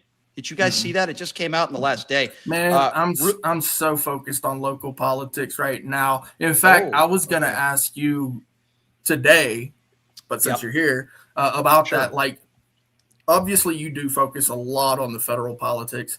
From what I understand, you're out of Vegas. You pay a lot of attention to your state and local politics, like your city. I mean, Vegas. I'll be honest with you, not as much as I used to, because my job now is to cover the national stuff. And that's obviously, I think our governor Joe Lombardo is an absolute douchebag. I could give you a lot of reasons why. I figure you probably don't agree with him. He's well, right off. I'll give you a quick example of why I say that. I don't know if you know a woman by the name of Michelle Fiore. She's somebody that Donald Trump pardoned. She got money donated for a police officer fund for 2 fallen officers. Yeah. She was found guilty, and she was found guilty from using that money for liposuction and paying for her daughter's wedding. Joe Lombardo, the governor, called himself a story about that. Yeah. And here's what makes it worse, Clay. Joe Lombardo donated money to this fund. He openly called himself a victim in a court of law. When Donald Trump pardoned Michelle Fiore, which is a disgrace, Lombardo silenced crickets. He didn't say anything because he's a coward. He's a coward. And this is Joe Lombardo's a guy who used to be a police officer. He used to be the sheriff here. By the way, the sheriff we have now, Kevin McMahill, he's a Republican. He's a good guy. I'm friends with him. I would assume he probably voted for Trump, but he's a good, decent man. Lombardo is a piece of shit. So unfortunately, I think he's going to win re-election because I think the Democrats that are running against him are not the best candidates. So anyway, I'm sorry, I'm going on a rant here, but to No, answer no, your no. question, I'm glad you're giving me your take on the local politics, right? So like that's what I do. I promote the idea of local politics, and I know that somebody's got to do the Fed stuff too. So yeah, I Michael appreciate McDonald, as I call him, Ronald McDonald, the chair of the Republican Party, is someone who was a part of the fake electorate scheme a few years ago. I think he's a really bad guy. The reason why I don't talk a lot of local politics is because it's not really what drives listeners, you know. People know what's on the national level, and they know what's on the national level, whereas they only know what's in their own region too. So no, I understand that. So let's just quick on this this whole calling people names and shit. Like I said, it's not that big a deal. Man, I've been around these YouTube streets. People call me all sorts of names. It's really not that big a deal for me, right? And I do understand what you're saying. Yeah, it's a low blow, especially when you're in a position of power. In fact, there's this little thing called quelling speech, right? So when people have power, they have the ability to quell people's rights, and they can do that in various different ways. And in particular, when they go on offensive tactics with politics, right? So I personally have had my free speech attempted to be quelled within my public comments multiple times, multiple ways. And it's insanity because these counselors think that I'm not going to just notice it. Right. And I'm like, you can't do that. You have a position of power. I don't. I can say certain things, whereas you have a position of power. You can't create a fear in me from being able to speak.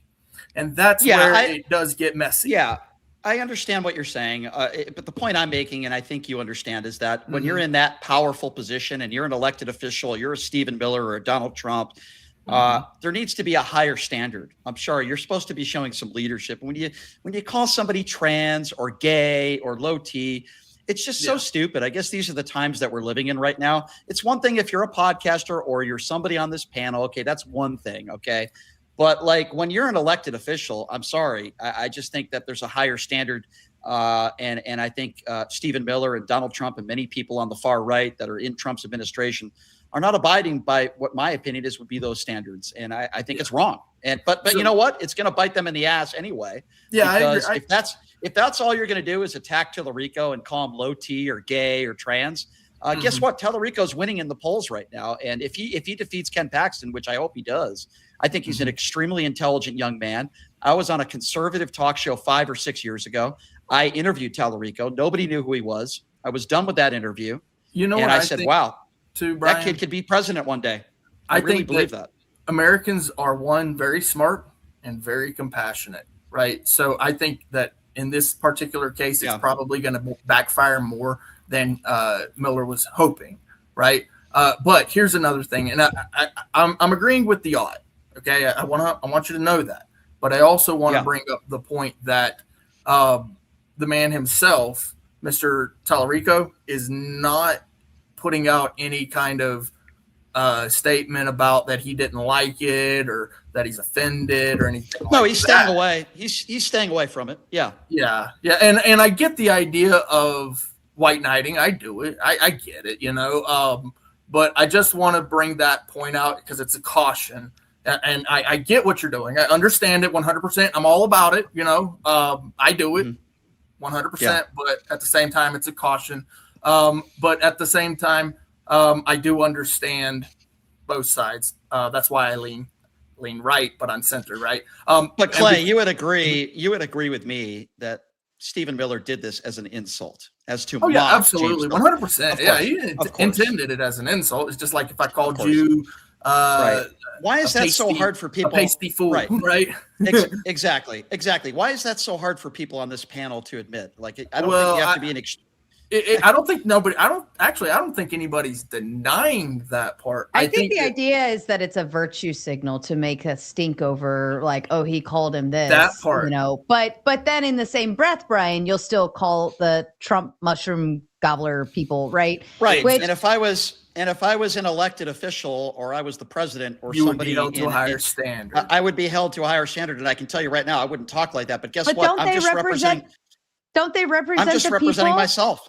But what I'm saying exactly. is, don't. You're making my point. But the people You're making are my okay point for me. with this stuff. The majority of the No, people don't this give a is damn, just- Brian. To This be is honest just a with you. representation of society at its finest. Just pointing out. Well, that's all. I represent myself. I don't represent. But I understand company your point too. Yes. You know, I own my own company. And I love don't- that you speak out against it, because that is your job, but it's also your right, and you should. And so will I. I 100% right now, I will speak out against it and say that all things are lawful, but not all things are beneficial. How many times have I said that on this panel? Now, before I hand it over to Connor, I want to say thank you, and I want to say thank you to Sarah. And I also want to say that, Connor, you're a bitch. You're a pussy. You block people for just being normal fucking people in your chat. Fuck you. Oh, wow. Where did that come I don't know. from? I don't know. Well, I've been there's He there's went a lot on of a people who are blocking defending rampage, jacking and I off the just happened kids to in be my in chat there one recently, day. so I've been hold on, banning you're- them. Oh, Okay, I mean, just to clarify, he went on a blocking rampage one day because he's got some very soft moderators. I mean, super so soft. Let me tell you, these people are soft, softer than a lefty. Okay, they're soft. Okay, and he went on a rampage and just said, "Block everybody that disagrees with me," and that's literally how I got. It's his channel. It's his channel. I've blocked people for less, just for being douchebags. All right, but if the two of you need a speed date later, I'm happy to oblige. Connor, welcome back, my friend. It's been a while. I hope you've been well. I hear there's lots of stuff humdrumming around for you. But you have questions or comments for Brian, so I'll let you go ahead and get into it. Yeah, so Brian, I've watched a couple of your debates so far, and I have enjoyed them. But the interesting thing to me that I kind of bumped into during one of your debates was effectively you were saying, "Oh, well, you know, I don't know why I would make this my business," and it was specifically in reference to abortion and sexual morality. And this was with Rachel Wilson. And the reason why that kind of argumentation, I'll just say it like it falls flat with me, is because we understand, and I know abortion isn't necessarily the two topics that are hot right now, but I wanted to bring it up anyways. Obviously, like, we might be able to agree from a descriptive perspective, maybe not every conservative would agree, that an inseminated embryo doesn't have the same level of consciousness as a baby. But I think we can agree that there's a substantially higher level of development of a fetus at 20 weeks. So why, when we're arguing about abortion or sexual morality or something like that, don't you say, no, at some point, this is my business. I do have to make a moral judgment. I'm going to make a moral judgment. And even if the law lands someplace besides me, I'm still going to I'm still going to criticize my worldview. And that was part of my frustration with your argumentation, was you were saying, oh, well, you know, I'm not a woman, so I can't get pregnant, so I'm not going to make this judgment.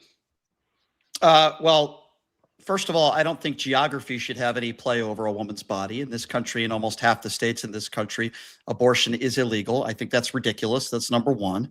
As far as abortion goes, I wouldn't have a problem with a 5-month ban or something along those lines. I've been pretty consistent on that. But I also believe that there are people on the far right that think that if you're a young girl that's raped, you should be forced to have that baby. I think that's repulsive. That should be a decision between the family, the victim. So I also think, or the victim of incest. There are people on the right that feel that way.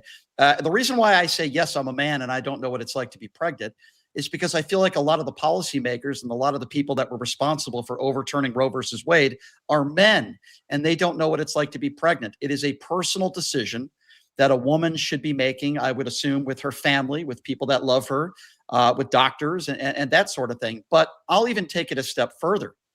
For the people out there that call themselves pro-life, I want consistency.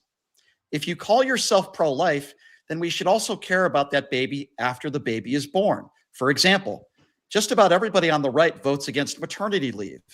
They vote against every and any government program that would help a single mother raise that child. So I don't like to call people pro-life. I call them anti-abortion. I will call you pro-life, and I will respect your opinion on abortion a little bit more. And I don't know what your opinions are on this, by the way. I'm just speaking in general terms. If somebody will give government assistance or vote for candidates who vote for maternity leave and vote for government programs that can help women raise children, because that's also pro-life. And I believe you're anti-life if you're for this big and beautiful bill. Up to 20 million Americans losing their health care coverage. They're against maternity leave. They're against unemployment benefits. They're against all these government programs that can help these women raise these children. So I don't like to get into the Rachel Wilson stuff because I just think she's an absolutely repulsive human being and a hypocrite and a fake Christian. I will call her that. But in regards to why do you think she's a fake Christian? Not that I'm trying to defend her honor necessarily. I just find that an interesting comment. Her behaviors. Let's start off with, where would I even start with her? First of all, the multiple baby daddies. She tells other women how to live their lives, and yet she has multiple baby daddies. She fornicated with Andrew but don't you Wilson. think sinners testifying on how to live is a part of the faith? Hold on. Let me just continue, and then you can ask me anything you want. Has fornicated with Andrew Wilson. Then Andrew Wilson leaves her for another woman who lived in Nevada. You can look this up. It's public knowledge. Married a woman in 2010, then goes back to Rachel Wilson. That's number 2. Number 3, she thinks that all women shouldn't vote, yet she votes. She thinks that people shouldn't be allowed to vote if they don't have a job. She thinks that people shouldn't be allowed to vote. What if you're born with an illness? What if you have medical issues and you're on government assistance? She doesn't think that those people should vote. It's a repulsive way of thinking, and she's a hypocrite. And what a horrible ideology to have, to be so obsessed with this feminism stuff, because she's a one-trick pony. That's all she debates is feminism. I have never even discussed feminism in my life, let alone debated it.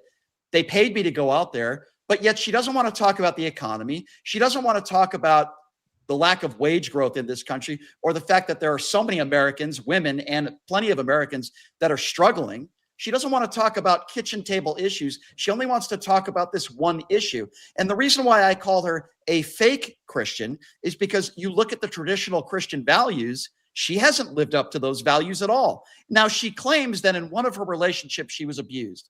If that did happen to her, I feel bad for her.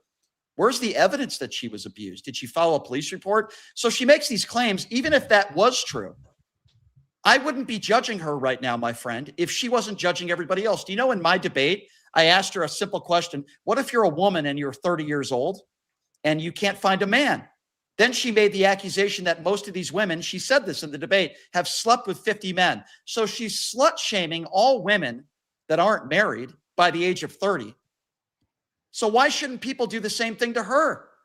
Why does she let all these men have sex with her unprotected? Why does she have multiple baby daddies? You see, I don't judge others unless they decide to judge.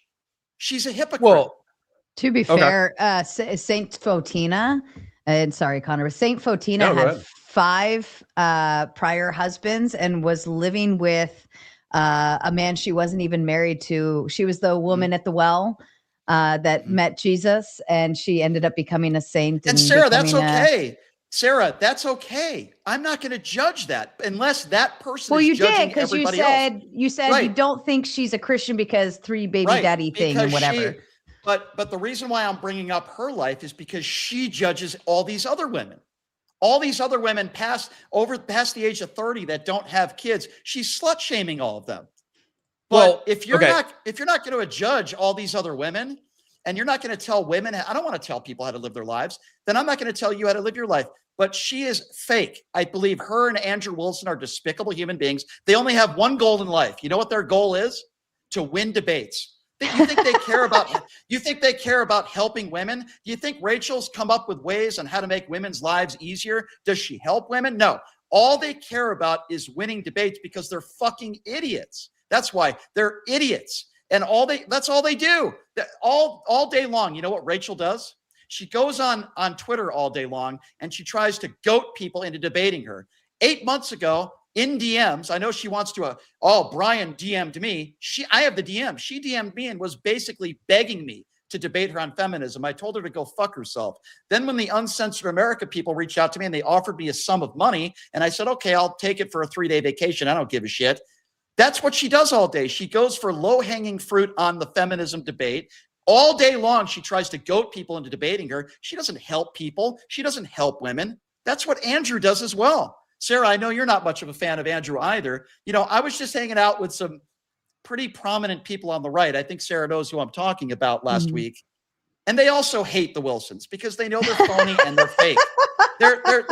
They're phony, fake people. People could say whatever they want about me. I've been called every name in the book, but there's nothing phony about me. I say what I feel. Andrew and Rachel do this so they can grift and win debates. That's their only objective in life, is to just win debates. They don't even care if what they're saying is true or not. Just win the debate and get a high five and get the Andrew Wilson circle jerk crew. So I know I went on a little bit of a tangent there, but I had. I was about to say you kind of gave me a lot to work with. So I'm trying to think of where just being honest, where I should press on. Just being honest. Well, hold on. So actually, I'll bring up Ruth and Boaz and the Moabite woman who saved the Israelites. There's actually plenty of sluts in the Old Testament. But anyways, the point is that the reason why I'm bringing this up though is that you repeated something that I kind of take issue with, which is effectively it's like, well, the only reason why I'm judging them is because they're judging other people, but ultimately I don't want to judge. You live your life the way that you want to live your life. But obviously, in my opinion, there have to be reasonable limits to this. And so, for instance, like the harm, oftentimes when I encounter liberals, they're always asking for like specific exterior harm outside of the participant of a behavior. So if it's people doing heroin or people having early term abortions or people doing this or people doing that. But the truth is that oftentimes these behaviors are going to bleed out into other negative social consequences. So for instance, like I'll just stick with heroin as an example. Do you care if people consume heroin or not? Because they're living their own lives. They're not affecting you. So do you care one way or the other? I don't want people to harm themselves. Obviously, you can't help somebody that doesn't want to be helped. But if you're asking me, do I want people doing heroin? Of course, the honest answer would be no. I don't want people to harm themselves. And do you if want they it have criminalized? an addiction, well, it is. What do you mean? Heroin is illegal. I'm asking you for a prescription. So you're saying that I don't want to tell people how to live, but what I would say is like, regardless of the law, I would tell people don't do fucking heroin. And if it wasn't a law, I would be trying to pass a law to do it. So what I'm asking you is if that law didn't exist, would you be promoting a law to make it criminally prohibited? I would promote anything if I think it could save lives and help people in the long run. But it'd be like if I was debating and I had a cigarette in my mouth and I was telling people how horrible smoking cigarettes are. Don't do it. It's really bad. It'll cause cancer, secondhand smoke. And then during the entire debate, I'm smoking. Well, that's an appeal to hypocrisy, are you still though. correct? It's still an appeal to hypocrisy. So I could be down by the river right now with a bunch of little kittens in a bag, drowning them. And I could look straight in your eye and say, don't drown kittens in the river. That's bad. Right. You'd still be right. My prescription is still correct. And you would be appealing to hypocrisy by saying, well, but you're doing it. Why should I listen to you? So here's what I would say to that. And I'm sorry, what was your name, sir? My name's Connor. My online handle is Counterpoints. Gotcha. Okay. So Connor, here's my take as a whole, because we're talking about religion, obviously. My biggest problem with religion is people that push their beliefs on others. And I believe that's what the Wilsons do. If you want to be Christian, be Christian. If you want to be Jewish, be Jewish. If you want to be Muslim, be Muslim. Be any religion you want to be. Believe in what you want. Have your faith. It's fine. I just don't want it to affect other people. And my biggest issue with religion is how many people have died in the world because of their beliefs. We could be talking about every religion. People die because of their religion, because others think that they're superior. That's my biggest issue with religion as a whole. And I use the term hypocrisy. There are a lot of people, religious people, that are hypocrites. For example, a lot of people on the right that want the 10 Commandments in our classrooms, but yet they break those same 10 Commandments themselves. People that will preach the Bible, or Jewish people that will preach. It's not one religion. I'm talking about religion as a whole. I don't like hypocrites. I don't like hypocrisy. Yes, I do believe that the Wilsons are major hypocrites. But if you look and that's what. Yeah, but if you look at the history of the 20th century, this is one of my frustrations. And also, if you look at like some of the more extreme elements of the left, you will oftentimes see religious impulses attached to secular frameworks. And so, I mean, if you look at like the history of the early 20th century and middle 20th century in reference to like authoritarian communism in China and Russia, these were broadly secular movements, but they were still incredibly fucking murderous. And so what I would be pointing out to you as a counterpoint, if we were having a debate right now, is the fact that like, yes, like dogma, authoritarianism, certainty, these are all things that can lead to massacre. But the thing that I don't like, because I think that this is a talking point that I don't think bears historical scrutiny, is the fact that this is a uniquely historical phenomena. We can look at recent secular ideologies that have been incredibly murderous. Sure, I'm not disagreeing with you. I just choose not to be a very religious person, but I'm also not an atheist, right? I'm somewhere in the middle, I guess. I have a faith. But here's what I tell people that are very religious. You don't know if God exists any more than I do. You don't know if heaven or hell exists any more than I do. We won't know until we're dead. The difference between me and a lot of religious people is I don't tell you I'm right. We just don't know. I don't know. I'd like to think. Yeah, but you can still make like a moral evaluation. So for instance, like, okay, one of this might be a poor example only because you've consistently set out harm against others as your limiting principle. Okay. So I understand that my analogies or my examples might be poor, but just bear with me for a second. So okay. My point though is that let's use like Aztec paganism as an example.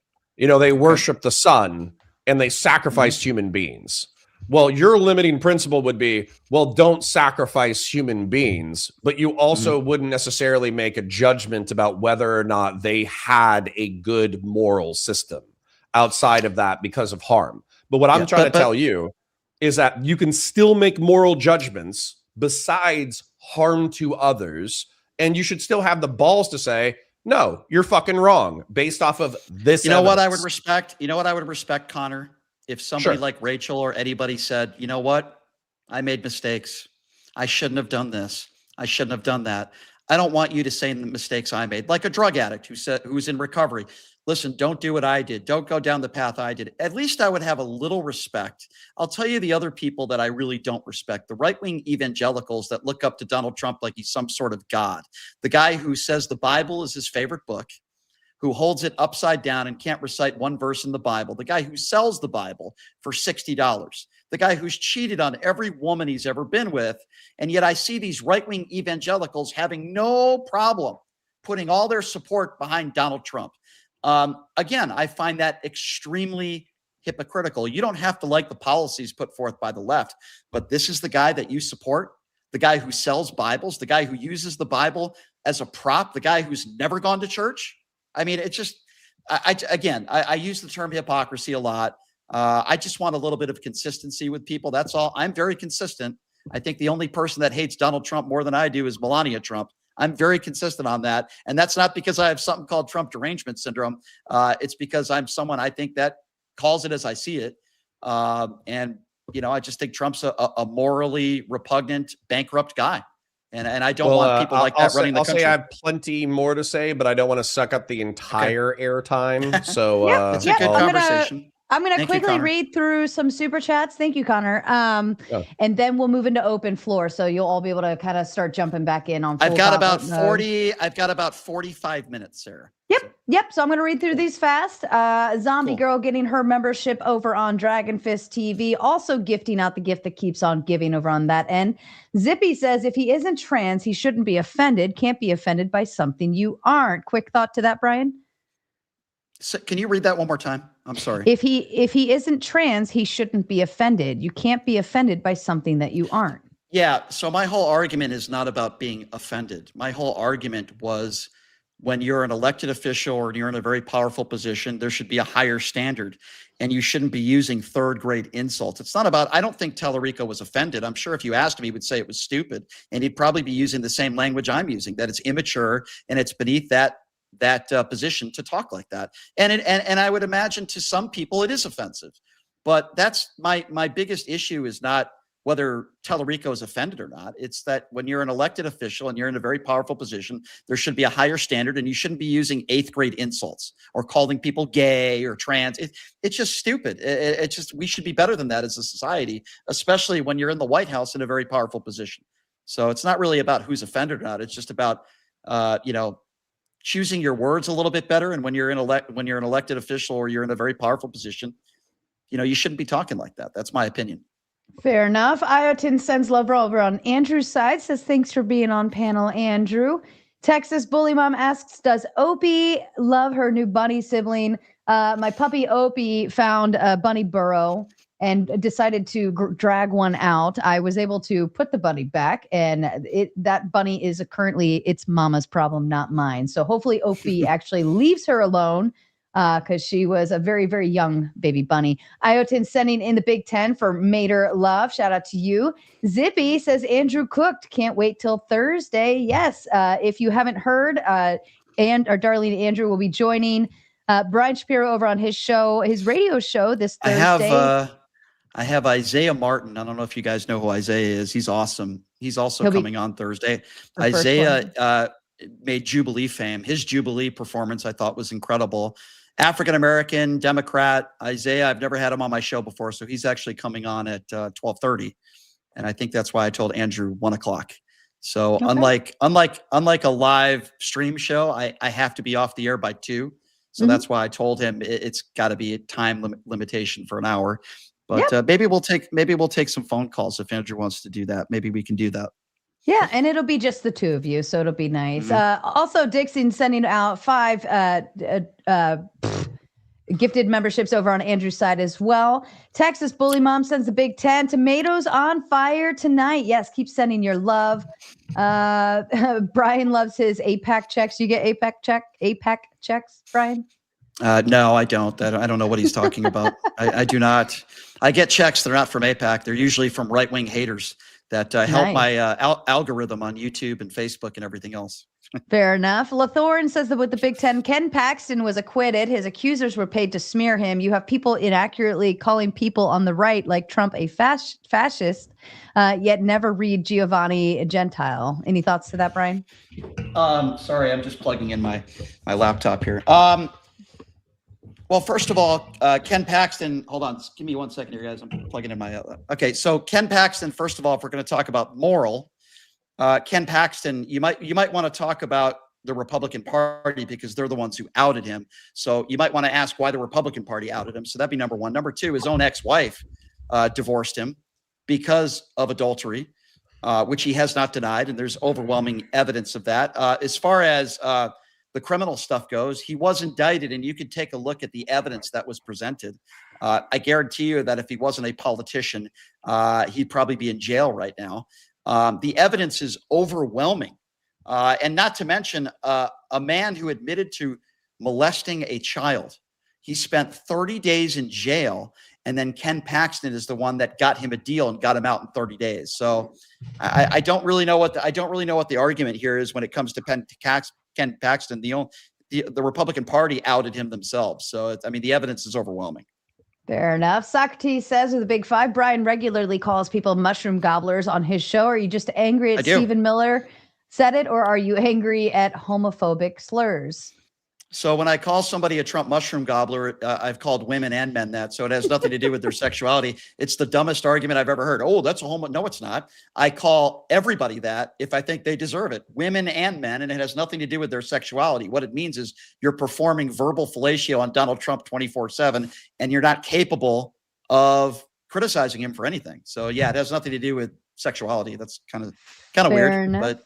Iotin, does virtue signaling make the world better? I disagree. I think shaming does great things, though. Dixon with the gifted Dragon Fist membership. P. Fletch grabbing his membership, and Spin already handing out boots. Effigy and Alex were sent to the back. Kraut and Santa are now here. P. Fletch says overdue tomato tax. The forecast for this summer is fiery, but mostly peaceful, at least in the late PM to the wee hours of the AM. Brian, you are no different than Wilson. Just my opinion. Ooh, I would say how so? First of all, to start, I was in the news business for about 12 years as a reporter, an actual real journalist. I'm not a journalist anymore. I'm a talk show host. I don't go on social media all day trying to get people to debate me. I do a talk show every day, and I talk about the news of the day and the news of the week, something that the Wilsons have never done. They've never had a job in media before. I'm nothing like them. I'm also not a chain-smoking alcoholic dad bod like Andrew Wilson, so we can get into that too. But I also don't make cartoons about middle-aged men either if I don't like them. Apparently, Andrew has a lot of time on his hands. I think he's made 4 or 5 cartoons about me.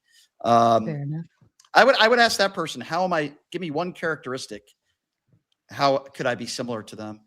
And send your response with a dono. Spin City is giving himself a protection. He's got $20 to his name. And Andrew Santa is going to hold this boot for later. He mixed it up.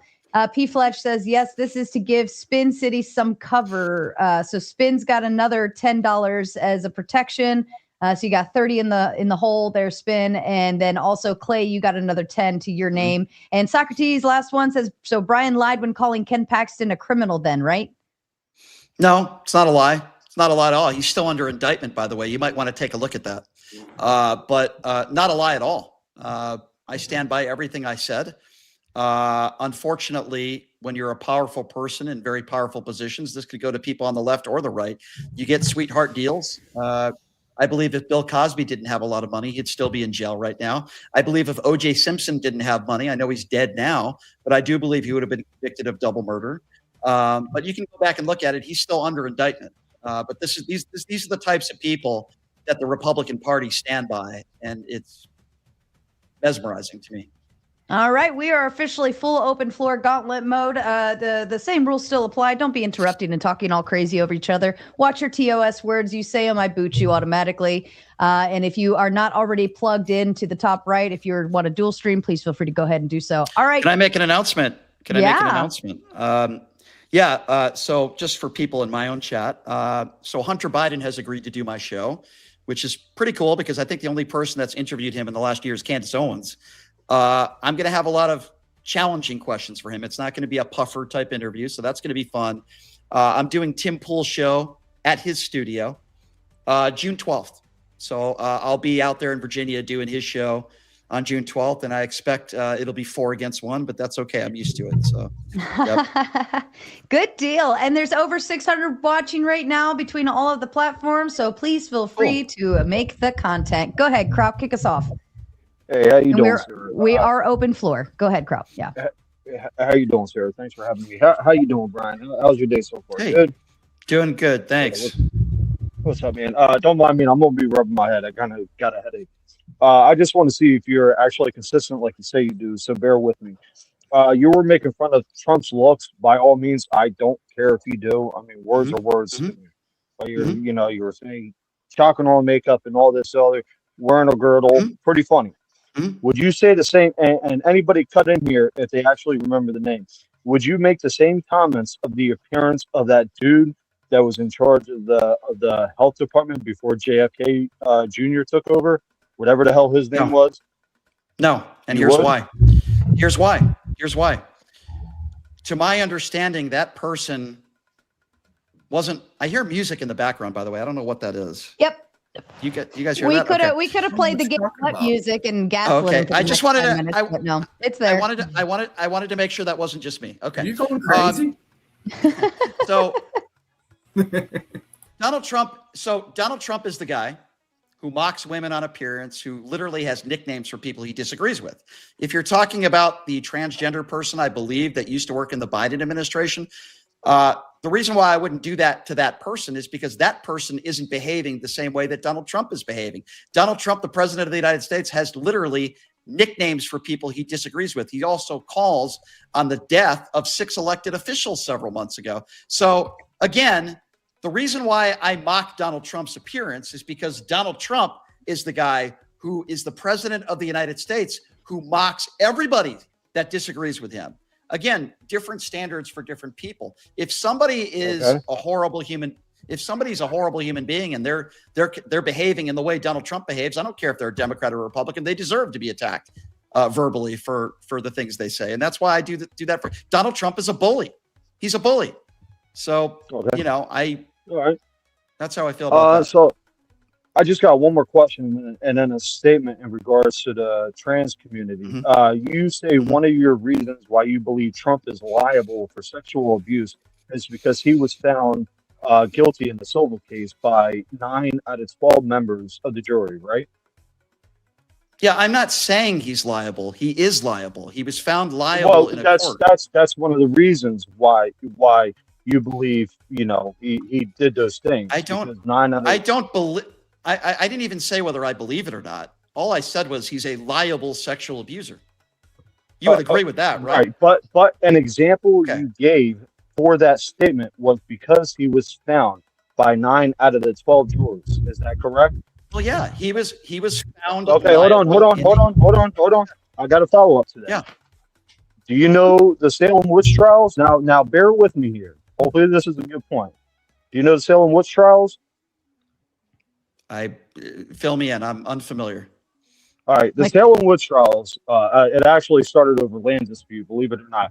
But they gathered up a whole bunch of people, tried them in court with a jury, and found that they were witches and burned them to the stake. And I think they even may have hung some of them and beheaded them. So, like, I think that argument is moot just because he was found in the Silva matter of 9 of 12 jurors. So if the argument, anybody correct me if I'm wrong on that part. So if the argument that you're bringing to the table is juries don't always get it right, so that's why I think Donald Trump is not a liable sexual abuser, you can have that opinion. I completely disagree with you. Never have I said that in every, I mean, the Central Park Five is a perfect example.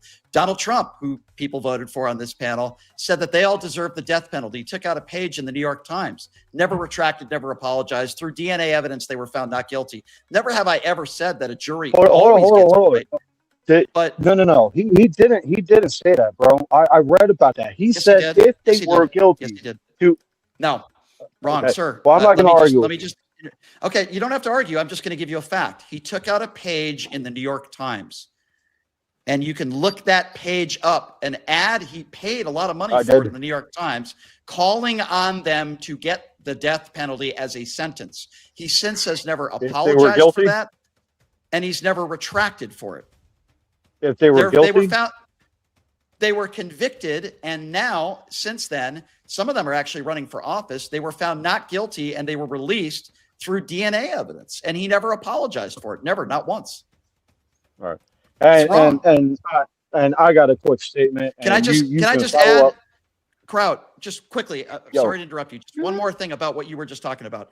It's not just that Donald Trump was found liable, okay? If this was a one-off and one woman accused him, okay, I could have a conversation with somebody and say, okay, maybe this person isn't credible, maybe not. There are 30 other women that have come forward, most of these women way before he got into public office, including his ex-wife in court documents in a deposition who claimed that he raped her. So this isn't just a one-off. You also have to look at context and the history. Yes, if somebody lives their entire life with a lot of money and one accuser comes forward, I'm not saying they're not telling the truth, but okay, let's take a look at that. But Donald Trump has a history.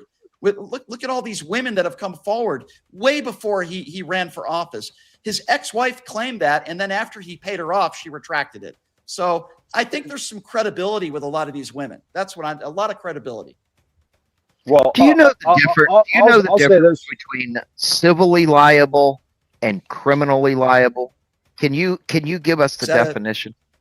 Is that a serious question? You don't think I know the difference? Well, I think he wants to make sure, because if you settle out of something, you're not necessarily admitting fault. You're just saying, "Hey, Donald Trump." So in the liable case, he didn't settle. He was found liable. Yes, there is a lower threshold when you're found civilly liable. So I'm not sure why he's asking me that, but it doesn't change my opinion. Okay, I'm going to tell you why. I'm going to tell you why.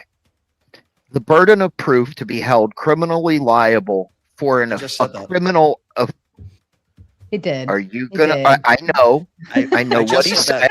You're repeating what I just said. The burden of proof is higher. They didn't have enough burden of the proof. Is there an echo in this?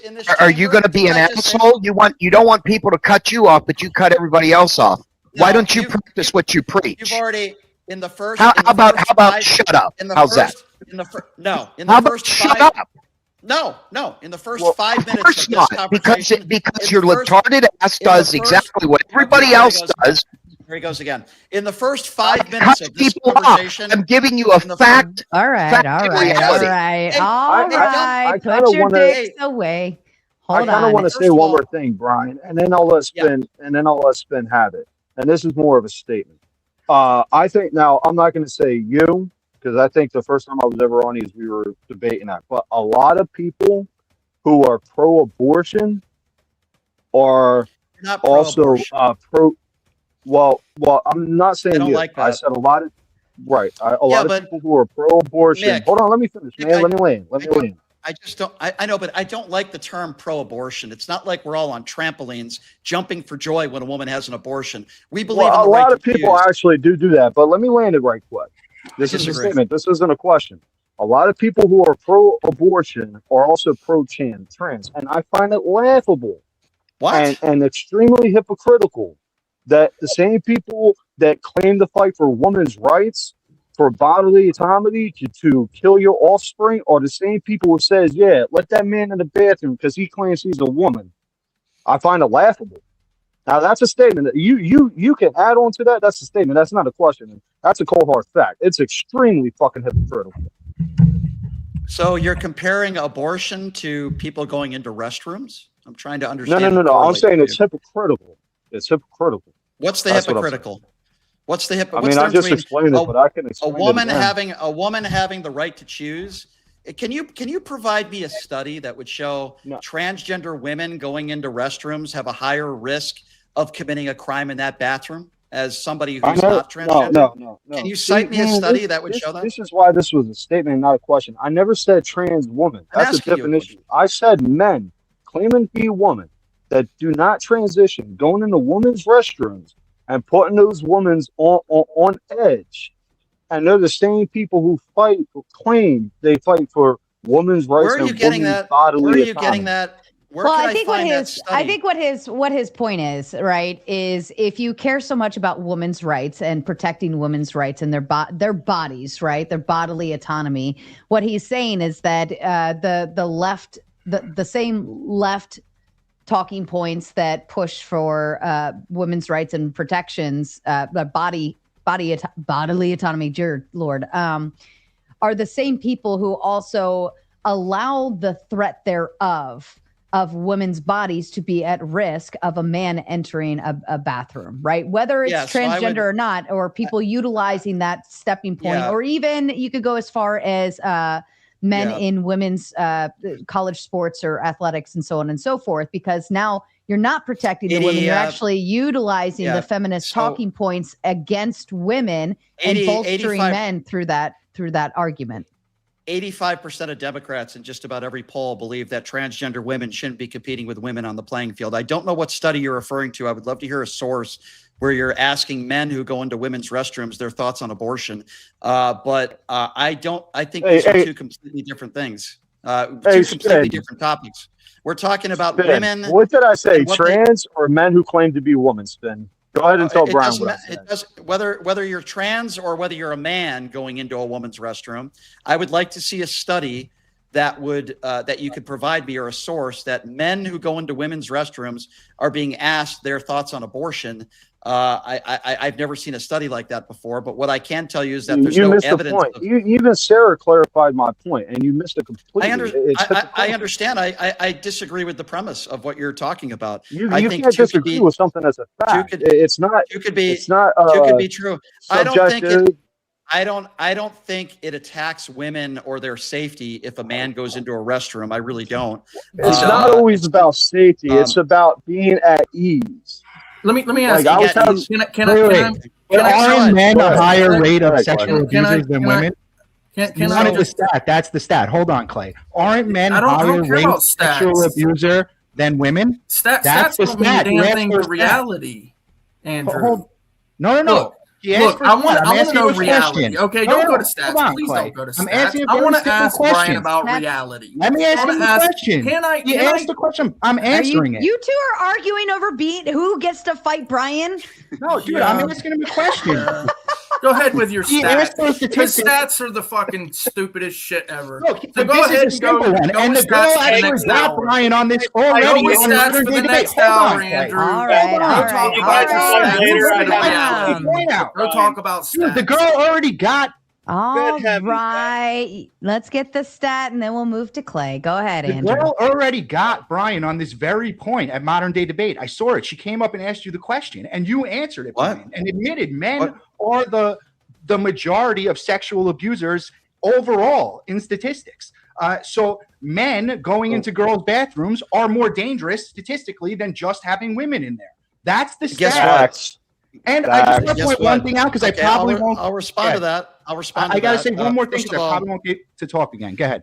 if a man wants to attack a woman, sadly, and if a man wants to commit a heinous crime, I can guarantee you what it says on the front of the bathroom is completely irrelevant. If a horrible human being wants to commit better access. if a horrible person wants to commit an assault, they're going to do it, whether it's in a bathroom or anywhere. So it's completely irrelevant to this conversation. And if you guys think that's a more important issue, because this is the thing that I don't understand. We're talking about sexual abuse and sexual assault. You know, there's so many other avenues that we can go to when it comes to this stuff. We could do two things at the same time. I personally believe a woman should have the right to choose. I also personally believe if a man is going into a restroom to assault a woman, then he's probably going to find other places to assault a woman if he's unable to do it in a woman's bathroom. So it doesn't make any sense to me, the point that we're making, you guys are trying to make here. But were you If a woman wants pro-vaccine? to commit- Were you pro-vaccine during COVID? What? What is COVID? Were you have to do with this pro-vaccine during COVID? You said you support women's right to choose bodily autonomy. I'm asking you a question about consistency in your worldview. Okay. Were you pro-vaccine? I'm gonna guess you're probably an anti-vaxxer, but I'll answer. No, your I'm question asking if anyway. you are pro-vax. And I'm not saying anything about my position. I took a vaccine myself because I'm a diabetic and my immune system is not as strong as the average person. My opinion on the vaccines are very simple. I never thought that they should have been mandated. I think it's a personal decision that everybody should have made with their personal physician that knows their medical history. I don't think anybody should have been mocked for getting vaccinated. People still mock people for getting vaccinated. And guess what? Millions of people died from COVID, and it's horrible. And I wish it didn't happen. So yes, I had a woman that had a big sign up that said, "My body, my choice." My body, my choice when it came to vaccines. And I said, okay, I'll go. Guess what? I'll go with you on that. But when it comes to abortion, it's not your body, your choice. Zero consistency. Not me, pal. Okay, so and I just want last thing. No, come on, dude. I'm almost done. You're going to move to you, and I'm not going to talk again. This is the last thing I just want to point out to you, Brian. Because earlier, in the very beginning, I've been waiting the whole time to say this. In the very beginning, I was trying to explain to you that the trans comments were signaling to his base the policies. And you called me out and you said, what policies? And I said, I don't know. Let me finish the question. And I said, I don't know. That was the point, is that they were signaling that this person has trans policies. That they support. Let me respond to that. that. What do you know? What do you know? Exactly what I said is the point. I looked them up. He notably opposed legislation that required students to play on sports teams matching their sex assigned at birth. He led an effort in Texas House office to include pronouns on staff or business cards. He voted against bans on on gender affirming care for minors. So that was my point. Is they're telling their voters, I disagree, and I'll tell you why. Policy. Yeah. It's Guess not what, about, Andrew? Guess what? These Andrew, are the policies.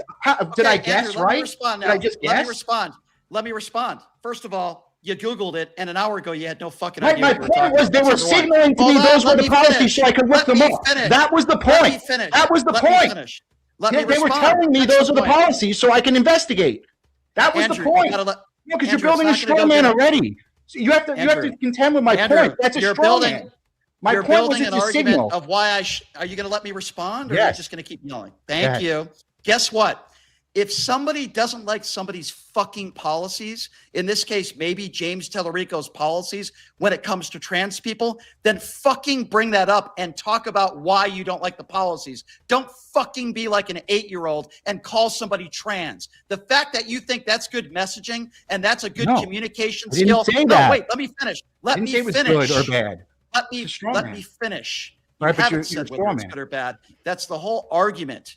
You haven't No, said the whether it's argument good is or he's bad. telling Let me his tell you- base. let No, me- the let argument me is he's fin- telling them what the You gotta policies let me are, finish. which he was. You gotta let me I looked finish. it up. I was You gotta right. you're not let me finish.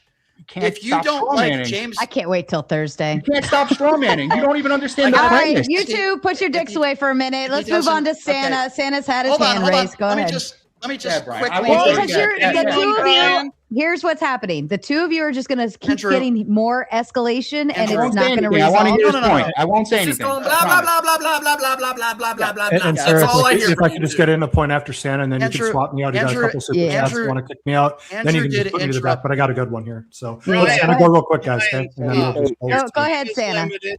We want to start. Thank you. Now, Sarah, I'm about to get off. I agree with you about powerful people not saying stuff. One of them, for example, is the House resolution against Representative Waters, Maxine Waters. Yeah, some people call it a riot. Sounds like a bunch of crazy people and did bad things for no reason. I maintain it was somewhat understandable, not acceptable, so I call it revolution. Maxine Waters, it's the House Resolution 327. Next point. She's going to What are get you rid talking of about? What does this have to do I'm with the talking topics that we've been discussing? You had a big bone in your ass about people in government and high I positions. had a big bone in my ass. What are you, sir? What are you talking about? You distract every time you get hit. You just You're talking about redirect. Maxine Waters. What does that have to do with what we're talking about That has today? to do with Stephen Miller talking and him not using the language you like either.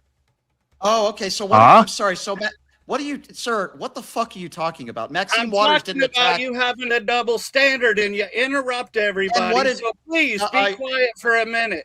Because What did your Maxine boy Waters say? Biden also said there should be a bullseye on Trump's back. Where was And your do you know what he outrage was? then? Yeah, because you don't understand context because you're a Trump mushroom gobbling fucking moron. I That's the never context. voted for president, idiot. Yeah. Make more assumptions. You've never voted? You've never voted in your life? No. That's Okay, a well, waste of thank time. God. Then holy shit. Yeah, he's a waste of my time. Let's move on to somebody else. Oh yeah, Holy because you're fuck. gonna lose again. Holy fuck. Then on top All right, of Santa the Claus. high Wait, but All Andrew, right, you have Santa no Claus. stake. Hold on. Why should We're gonna do why should you this. talk We're about it? gonna- You have no political stake in We're it. gonna do this. We're gonna do this. Hold on. If you want one-on-ones, you got to send money unless I determine otherwise. Okay, Stand then by. can I use that? Hold on. Hey, For fuck's hey, come on. sake, can I talk? All right, number one, for the win, I'm going to let you go, and then I'll boot you to the back. Bones Can I just obviously say- already. Bones already came up because Kraut dropped probably Wi-Fi issues, and Texas Bully Mom did pick for the win as well, but that already came through. So her replacement was you, Cassandra. Cassandra, I'm going to put you to the back and bring up the next person after that. All right, for the win, Yeah, go ahead. I just want to just quickly say that Go the for it, guy who Brian. never voted, Fuck the guy you, who never, man. the guy who What a never little voted before, the guy who never voted before has a bone in his ass. I'm sorry. Go ahead. Yeah, chaff and redirect, Brian. You have a double standard when All your right, you're done. politicians on Santa your Claus, you're side done. Threaten the lives of Farley. other people. I'm actually Chris Farley. on the left, you Yeah, idiot. yeah. Chris Fair Farley enough. called. You He just wants have his dead double body back. standards. Everything your people do, your people, Yeah, my people. not the left. All right. Okay. Yeah, where go were ahead. you when I was at For the Standing win. Rock, Hold on, MF? Santa. All right. Where Santa, were hold you on. when I was protesting? Santa, hold You were talking on. with your For fuck's donkey. sake. So shut up, little boy. Santa. Andrew, get the bone. Get the bone Santa. out of your ass, Andrew. Where's No, Santa's no, little you- helper? you know, Put you're the- so funny. Santa, stop it. Stop it.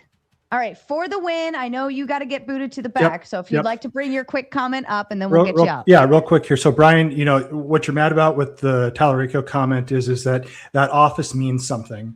And when you folks were in charge, the comments of MAGA is extremists, they're fascists, they're this, they're that. Last time I checked, nobody went to go and assassinate President Biden, but we've had 5 separate incidents with Trump, and simply put, that the left's violence is a problem. And Okay, let's talk out about of this that. comment, I don't see violence occurring out of it. Yeah, let me just Oh, respond shut to the what you fuck just up, said. retard. Let me just respond to Very it. nice. Shut up, Bones. I'm trying to hear what For the Win's saying, and so that Brian and him Yeah. can have a back For and the forth. win's Shut got to the go fuck up. backstage anyway, so just let him spit it out real quick. Let me just respond quickly to what you just said. I don't know who you're referring to who called MAGA supporters fascist, but I can tell you Donald Trump multiple times on the campaign trail called Kamala Harris fascist. I will also tell you the first assassination attempt of Donald Trump in Butler, Pennsylvania, luckily wasn't executed, but was attempted by a registered Republican from a MAGA family. The second assassination attempt on the golf course was from a man who once voted for Donald Trump back in 2016. But unlike you, I don't make assertions based on a couple people who try to do some horrible things and take it as the entire party. I've never called Donald Trump a fascist. I do think he's a wannabe dictator, but I've never called him a fascist. Donald Trump, I assume the guy who you voted for, called Kamala Harris a fascist multiple times. Find me a Democrat that threatened to execute 6 elected Republicans. That's what Donald Trump did 4 months ago. He literally threatened death on 6 elected officials for simply saying, don't abide by unlawful orders. So don't give me this. No, again, okay? Biden said it countless times over the 4 years of calling MAGAs extremists in his you think in his that's the speech in same? Pennsylvania. Absolutely. When it comes from the leader of the free world, like you said, the office means something. You're being a hypocrite completely. If we want to go tit for tat on assassination, Hold I on. think we let Melissa Whitman, by the way. Hold on. I don't know who that other person is talking about. Hold on. Let me just respond to this guy. So if you want to compare the president of the United States calling some of Donald Trump's supporters extremists. By the way, there are extremists on both sides. I don't think there's anything wrong with saying that. Calling it hold out, on, let me just hold on. Go on. Calling a group of people. He never said everybody that supports Donald Trump is an extremist. You're trying to compare Joe Biden saying that there are some extremists out there to Donald Trump threatening to execute 6 elected officials. There is no comparison there. By the way, January 6th doesn't happen if Donald Trump doesn't lie about the 2020 election. There is literally no comparison. It was stolen. Donald Trump. Okay, well then and you're gonna have to deal with another 4 years of him as well too. So you're not a serious person. I told you in the last stream. I watched countless hours of all these people coming forward saying what they witnessed in that election. Look at State Farm Arena. There was a water main. Yeah, and yet none of those panned out in court. None of those panned out in court, unfortunately, for them. And I'm so sorry. Again, you can try and litigate this all you want, but unfortunately, the court said that there was no definitive fraud that was able to overturn any elections. So good luck. Well, wait. Good luck finding Donald Trump also. Donald Trump also had 61 opportunities in a court. By the way, to this point, no one's ever proven widespread voter fraud that could have changed the outcome of the election. So if you want to believe that the earth is flat and that Donald Trump won the 2020 election, you can go ahead and you can believe that, but you are not a serious person. Next. Neither are you. Well, guess what? I'm not here to talk to you, bro. Okay. You're here to talk to me. Okay. Have a nice day. Okay. I actually, Brian, I gotta say, I was pretty fucking critical of you as a debater, but I gotta say, like, you're pretty fucking ready for this environment. So if you ever bump into a clip where I'm being harsh to you, just bear in mind, like, it's almost magical to see in person. Shut up. Counterpoints. Will you shut the fuck up? I'm not talking to you. Shut the fuck up. I know. We're all here. I thought for the one that's supposed to be gone. They were supposed to leave, buddy. Stick a bone in your ass and shut the fuck up. Santa, do you want to use your credit for the speed date?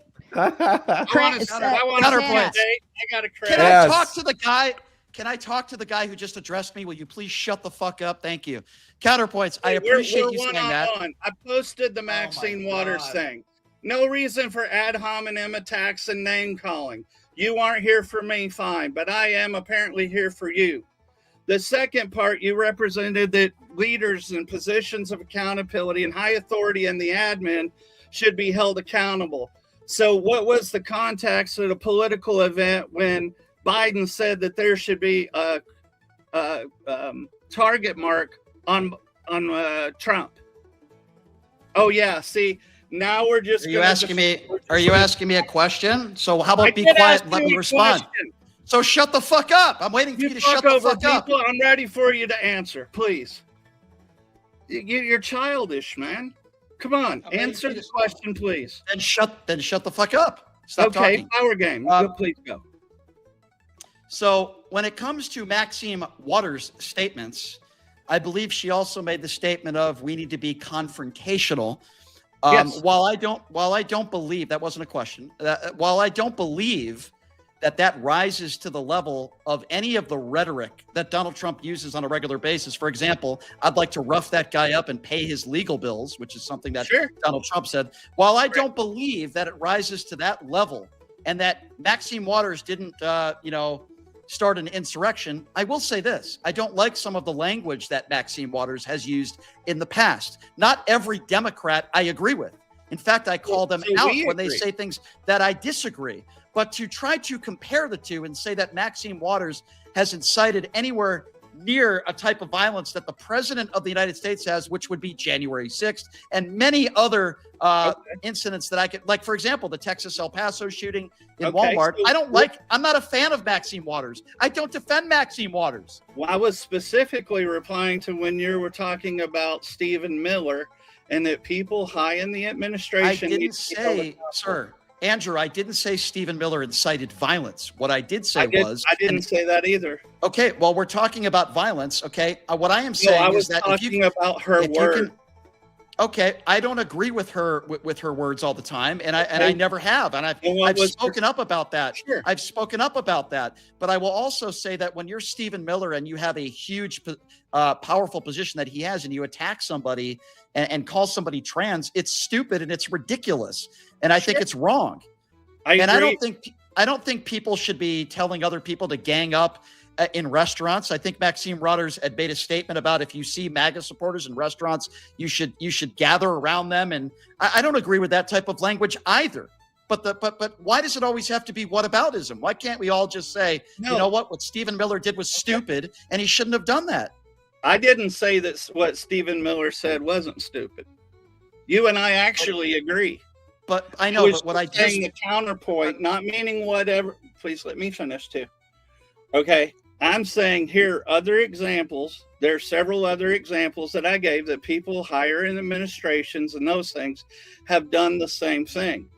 And my follow-up question be, are you also holding them accountable? I disagree. First of all, I disagree. I don't think we've had anybody that has come up with the daily rhetoric and the things that Donald Trump has said and done and does every day. The man literally has nicknames for people that he disagrees with, and he calls for the death of elected officials. So no, I disagree with you. I think this is monumental. Sure. Let me ask you a question, Andrew. Sure. Do you think that January 6th happens if Donald Trump doesn't lie about the election? Well, one, let's say challenge, because I agree with you. Nothing's been adjudicated that it was needed to be overturned. Okay. I'm annoyingly in the middle. I do believe that his rhetoric helped it, just like stuff with BLM and Maxine Waters and Jeffries and other people. I think BLM happened. But the difference is he's president. Correct, but I do think BLM happened not because of what some Democrats said. BLM happened because Derek Chauvin's knee was on George Floyd's neck for 9 minutes, and I think I don't condone any of the violence. I don't condone any of the bad stuff that happened. But I do think most of the people at BLM that were protesting were not violent, and I think most of those people wanted equality, and they hated that video. I hated watching that video too. And I think, I don't think Maxine Waters is the reason why anybody assaulted police officers. But I will tell you this, the Democrats don't have a $1.7 billion slush fund for any people who did violent things during those BLM protests. Joe Biden didn't pardon anybody during those BLM protests, as far as I know. Donald Trump not only pardoned 1,500 people, but now they're going to be making people millionaires, some of those people who beat cops. They will not rule it out because they're going to be paying the Enrique Tarrios and people that beat cops. I don't think Maxine Waters would reward anybody for beating a police officer. That's the difference between the Republican and Democrat Party today. A $1.7 billion slush fund to literally reward people who assaulted police officers. It's insane to me. It's insane. I don't disagree with that either. But this music is very difficult. So used to being incensed by hearing anything that's not their drumbeat, that is outside their tribe. If anybody incites to each other, Andrew, if anybody incites violence on the left, I'll be the first person to call it out and say it's wrong. I've called out anybody who's assaulted ICE officers. I've said, stop following ICE officers. It's not going to help. Don't throw things at ICE officers. Right. It's going to make it worse. I've always told people there are bad cops out there, but that doesn't mean that you should just run away from police or resist arrest. I don't condone any assault on any ICE officers or law enforcement. But guess what? When you're a trained, professional, you also should be de-escalating things. And I think a lot of ICE officers that I saw in Minneapolis weren't doing that. Absolutely. And by the way, officially, to get in those and challenge those things. I'm for people above everything else. And Cassandra, you rocked it tonight. Andrew, the bone is officially out of my ass, just so you know. Ooh. So, Brian, you said earlier. So, Brian, you said earlier. I have 5 minutes. Okay, so this will take 1 minute. Okay. You said earlier you don't give a fuck about what anybody calls you, right? I never said that. Yes, you did. Yes, what you I did. Say, when I'm talking about libtard and idiot and moron and those types of comments. Really, that's what you are. But okay. Anyway, well, I don't. You I said, don't care what, and I quote, I don't care. I don't care what I'll your send, opinion you is know what, about, Brian? bro. I'll send it to you. I'll send it to you in a clip where you said it. I don't care. My point is, stupid clip. you don't have a point, bro. Of course not. Oh, I do have a point, libtard. Yeah, I do. Yeah. Okay. Sarah, move on to the next person. I'm not listening to this guy. You Angry said, American, go fuck yourself. I'm not listening to you. Of course, because I frustrate you, and that's good. That's why I'm here. No, it's because you don't frustrate. I frustrate you because I call you out on your dumb shit. Okay, you're right, Angry. Call you out on your dumb shit. Is there anybody else? But he won't shut up. Well, you frustrate us all. I've been trying. Get to the Angry question. American, take your medication. The question is, you said, and I quote, "I don't care what anybody calls me." So why would you care if somebody called somebody a trans? Okay, am I going to let me answer? Makes you a bigot, sir. Are you going to shut up? That makes you a bigot. Was that a question or was that rhetorical? Was that or are you going to let me answer? It was more rhetorical. It was retarded. Okay, so move on to the next person and go fuck yourself. I have a question. Go ahead. I have a question. Thank you. Brian, are you a narcissist? What kind of Sorry, question you're asking is me that? if I'm a narcissist? Let's move Are on to you the a next question. narcissist? I've got 4 minutes and then I have a business call, so that's not a serious question. Okay. Go ahead. Well, go ahead. I need to. Okay. Okay. Hi, Brian. Hi. Hi. Hopefully it's a better question. Yeah. I'm on the left, so I'm kind of like everything you've been saying tonight has been like just soothing to my ears because there's too many insane people on these panels. They're not all insane. There's some good people on these panels too. Yeah, there's just too many insane people. But yeah, I like Clay. I think Clay's a good guy. I think Counterpoints is a really intelligent guy. I think Effigy. Hopefully, we can have another fight a different day. I actually don't think Andrew James. We got off on the wrong foot, but I don't think Andrew James is an unreasonable guy. I can't believe I'm saying that, but I am. There's just a few people here that don't ask very intelligent questions, but those people that I mentioned, I thought have asked some pretty good questions, actually. So I'm sorry. Go ahead. Yeah. So I agree with you. Of course you do. I don't know much about you, I'm afraid. You host like a radio show, right? Sort of like podcast. I'm a nobody. Yeah, I'm a nobody. You're getting Hunter Biden. You're not a nobody. Okay. I do a talk show and I do a bunch of TV and stuff, but I still consider myself a nobody. I have one question for you. Yes. What do you feel you get out of being on this panel and having to not everything I do deal with these that's questions? a good question. Not everything I do I always have to get something out of. I think Sarah's a nice person and she's treated me with respect. And sometimes when people ask me to do podcasts and stuff, I get about 3 to 5 requests a week. I usually don't do any of them because I'm not getting something out of it and I don't know them personally.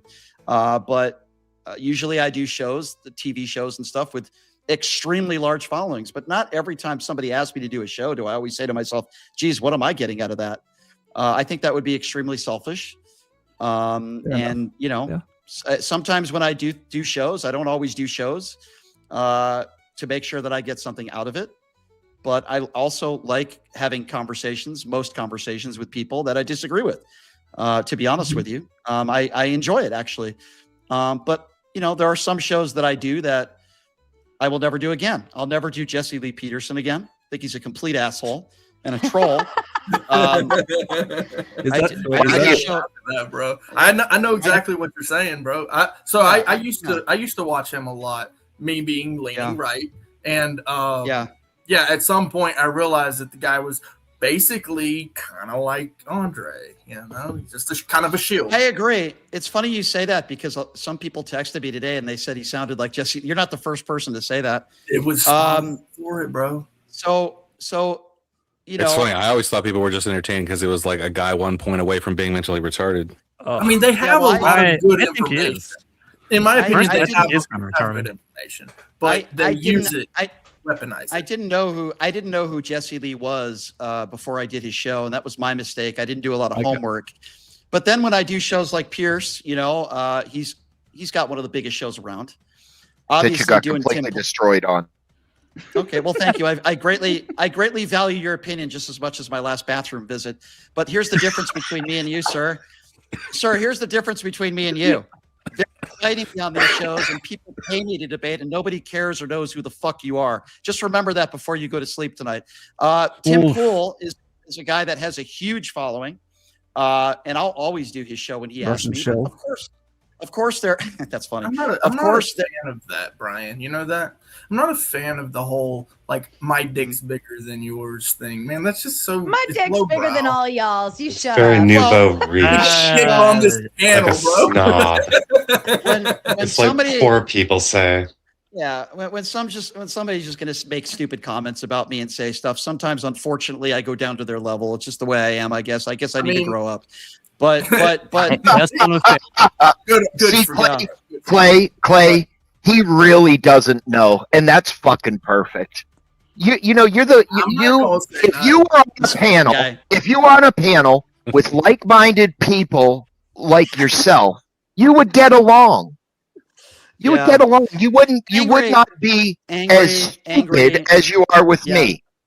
Angry. Enjoys the combative nature of conversation. Hold on, I gotta go here in a minute. But need to fuck and get it over. Maybe you should. Go to your business call. I just want Angry to do one thing for me tonight before he goes to sleep. After he pleasures himself to my poster in his bedroom, take off your Donald Trump knee pads and wipe your mouth. That's all I want. Oh my! One more question for you, Brian, before you go. See, this is what I'm talking about. Angry, you're done. Kay's got you had your time. Go ahead, Kay. Oh yeah. I don't know. You might, if you look behind me, you might guess as to what this question will be. Who's your favorite Transformers character? I really don't have one. I never got into Transformers. I think I got Angry very upset. I think Angry just left. Question. Yeah, that's smarter than anything you've said the entire show, asshole. I grew up liking Superman.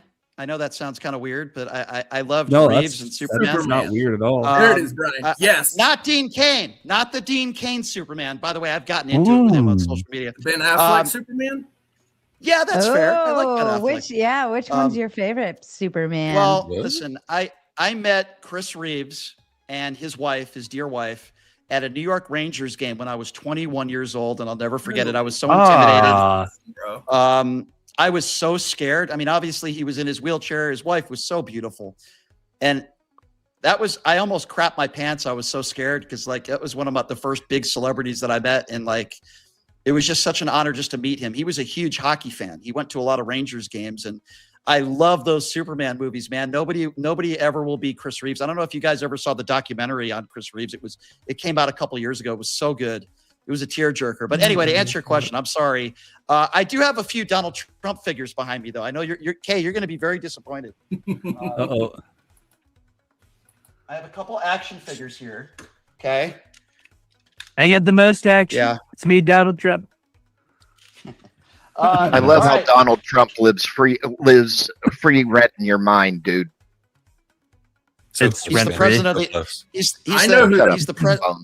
He's the president of the United States, dumbass. I'm a news talk show host. It's my job to cover the president, you fucking moron. Anyway, this is Lumberg. It's your job. Spin City News, you should know about this, considering you know Spin City News your name. Give me a minute. I have a little bit of an own goal. By the way, I don't know if you could pull. Sarah, who's in the back? That's a John McCain letter. We got So John Alex McCain- for the win, Santa, Toasty, and Paul Stankiewicz. And every time you boot me, this Atlanta salad gets more delicious, by the way. Oh. So we're booting Bones and bringing up who? For the win. Okay. Oh, wait. Uh, I got 5 minutes. I got everybody. Sarah, and I if you really want gotta to go. bring up 5 Toasty, minutes. I think Toasty's got a question for Brian. If I could do that, Yeah, go ahead. before Brian leaves. Go ahead. Sure. That's fine. Whatever you want to do, Sarah. Sure. Go ahead. Go ahead, Toasty. Toasty, today's not the day to have a lag. Well, Toasty's lagging. I did want to get back How you to doing, some. Brian? Oh, here we go. Here he is. Hey, what's up? Hey, all right. Can I ask the panel to be quiet, please? Go ahead, Toasty. Hurry.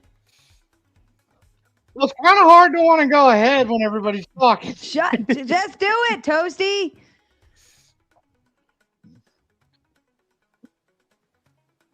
He's lagging really bad. Mm-hmm. God damn it, Toasty. Must Yep. be on his Obama phone. All right. All right. I got a question for you. So I have a shirt here, right here, that says "Feed me to the lesbians." Is that offensive? You have a shirt that says "Feed me to the lesbians." Is that offensive? Yeah, I got a T-shirt that says "Feed me." To the I lesbians." am. Is that offensive? I'm not offended by that. You're also not in the White House working for Donald Trump and an elected official. Haven't I already been through this like for the last 2 hours? You're a guy on a podcast show that's not an elected official. If you have a shirt that some people might find offensive, it's not the same as somebody who's Stephen Miller, who's in the White House. There are higher. It's not an elected official. But Spencer's had, like, for example, if Stephen Miller walked into the White House today and he wore that same shirt that you were wearing, I would say that would be inappropriate because of his stature, his job, and where he's at. You're just a dude on a show, so I think it's very different. Do you understand the difference? What about if somebody in the Obama administration would have- Angry, we're not talking to you. Actually, here, let me hold on. Let me jump in because I think there might be some degree of expectation we would have for our elected representatives, but I also But I also think that it's fair to say I appreciate the fact that they are front facing and transparent to us with anything that they think, right? I would much rather them call somebody the F slur or whatever to publicly than to be saying it behind the scenes and then present as if there's some blessed Christian being an all nice. I disagree with you. I think what Kanye West did with his anti-Semitism and his hateful rhetoric and praising Adolf Hitler, I think it caused a lot of anti-Semitism in this country. I think if people are that hateful, I would rather them be silent about it than to go public on it, and then other people will be copycatters. So, but again, if somebody in the White House walks in there and wears a shirt that this gentleman is wearing, it's very different than somebody like him doing that. So I think, again, higher standards, different standards for certain people. For instance, like this Epstein stuff, right? Wouldn't you rather be on the forefront or front facing, I should say, for somebody with their belief system or something that's as immoral as that? I would much rather them be in the public because, like I said earlier, when I brought up the shaming concept and how shaming is good. So, for instance, Stephen Miller saying this or Trump saying that or any elected official saying whatever, with that can come potentially shame if the society as a whole deems that as immoral or improper behavior. And then the shame would be what would shut that type of behavior down. Sarah, maybe 10 years ago, I would agree with you. But, they elected the guy who talked about grabbing women by the pussy. Forgive my French. So I think we're living in times now. being grabbed by the pussy. Well, with consent, Sarah. Obviously. I think in these times, shame doesn't work unless you have leaders who are exhibiting moral behavior from which people want to follow. Right. And who's doing that? I agree. And who's doing that? Yeah, no one anymore. They're all shitty. It's like what's that What's I don't that? think they all are. What's that phrase Who's where not? it's like I wish all of our shitty. politicians wore their sponsors Listen. on their jackets like race car drivers, so that at least we knew exactly what kind of assholes were sponsoring them. Yes. I don't think they're all shitty. I would imagine there are people on this panel that dislike Barack Obama, but I can tell you Barack Obama ain't in the Epstein files. He's never had some scandal where he cheated on his wife or was accused of raping anybody. I do think that there are Bernie Sanders types. There are people that have lived good, decent lives. The guy right behind me here, John McCain. Okay. I didn't agree with him on everything, but he was a hero. And I think he was a decent man who lived an honorable life. Mitt Romney, didn't always agree with him. I think Mitt Romney's a decent human being. And I By think your there standards. Okay. By your standards. Okay. Again, I don't know what your standards are. Okay. But Exactly. yeah. Guys, I gotta go. go. Hold on. Yeah. Oh, Brian's got a hot date. He's got to go. No. It's a business call, actually, believe it or not. But thank you, Sarah. Thank you, everybody. Out for fucking booty call. That's what's going on here. Oh, go ahead, Brian. I look forward to Definitely- the next one, Brian. Definitely not that, but I promise you guys next time I'll try to have a little bit more time. But I have a little bit of work I got to attend to. So thank you, everybody. I appreciate it. Thanks, Sarah. And you guys Bye, Brian. have a good night, okay? Take care, everybody. Thank you. Bye-bye. All right. Let's see who was next in line. I figured out what was going on with me. Go. I had the main channel volume up, so I could not hear anything. Don't drag me down. Toasty. All right. I do believe, I will say for the win, Santa gave up his seat for the win to come up. So Toasty, I'm going to put you back and bring for the win up since that was the what was requested.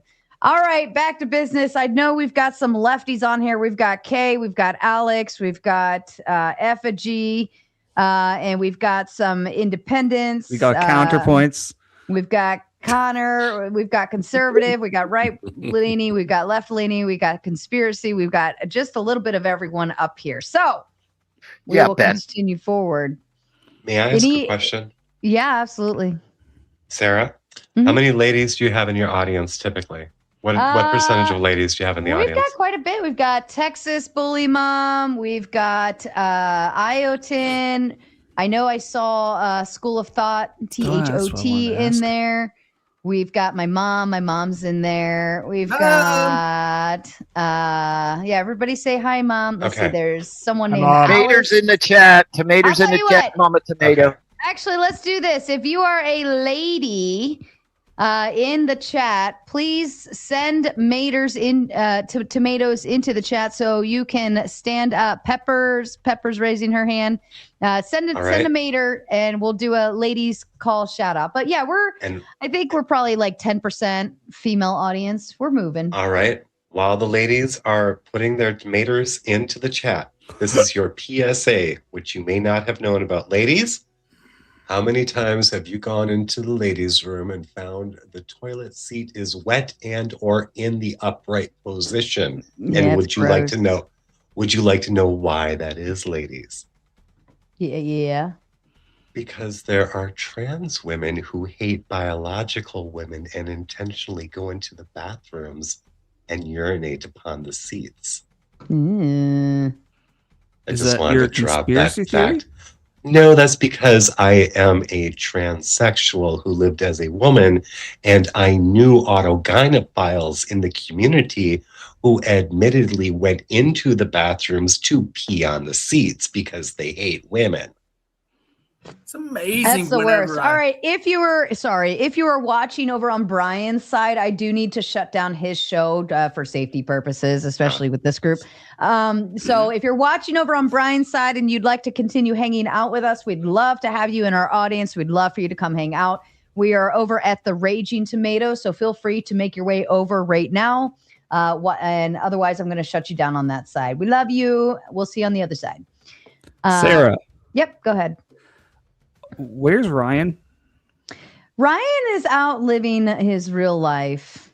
Oh, that's good for him. Is this the real That is life? PP touched, and now he's not a liberal anymore. Yeah, he's got a girlfriend.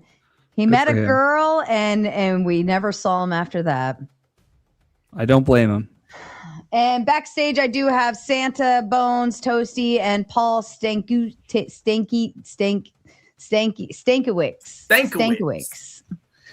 Effigy for Toasty. Effigy for Toasty. Oh, you got your credits. Okay.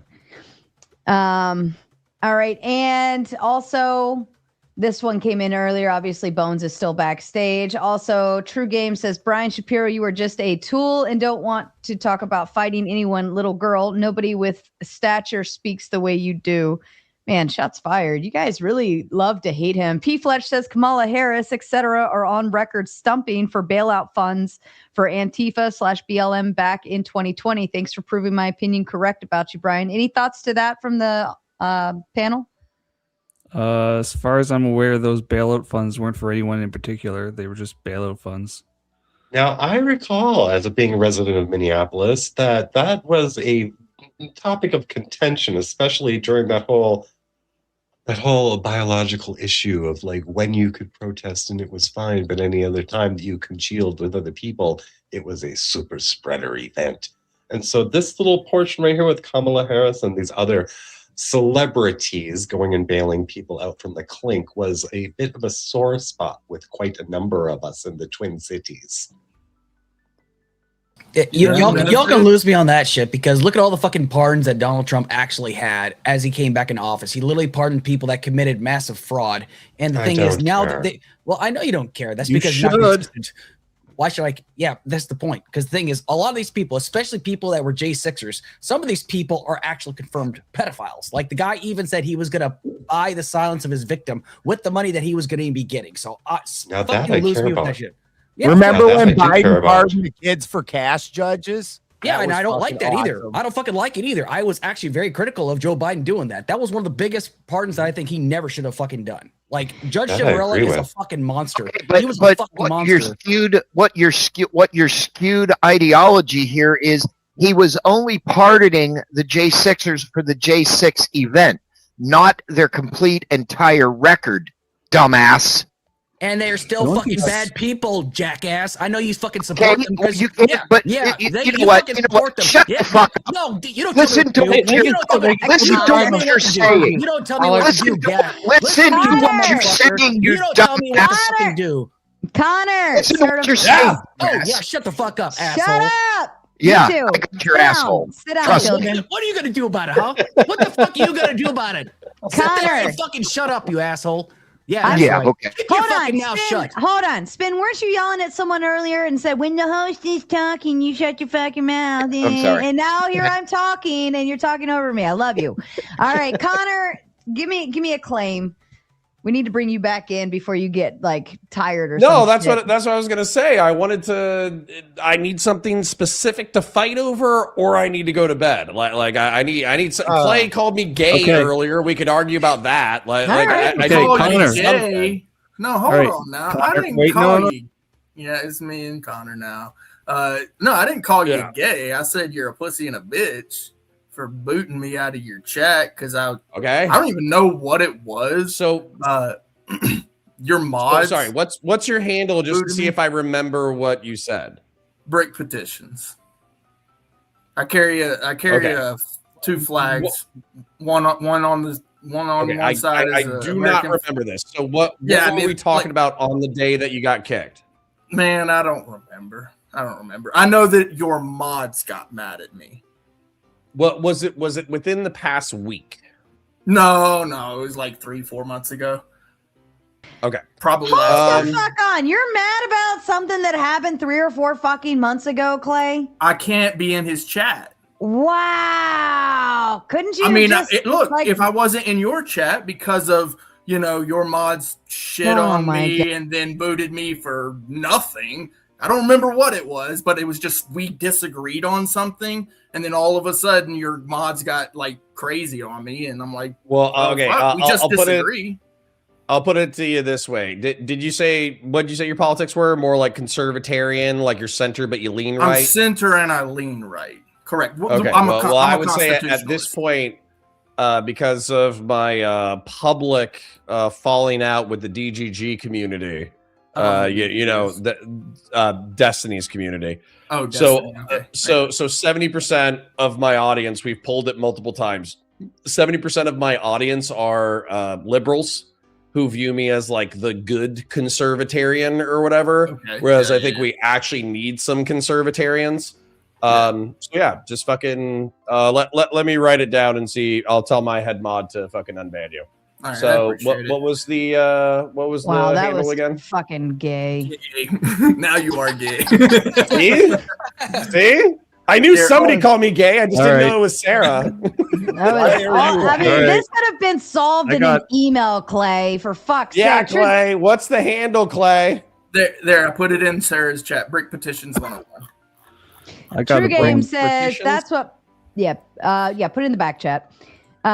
True Game says that's what poor people say. Way to be a Democrat to the core. Fucking sellout.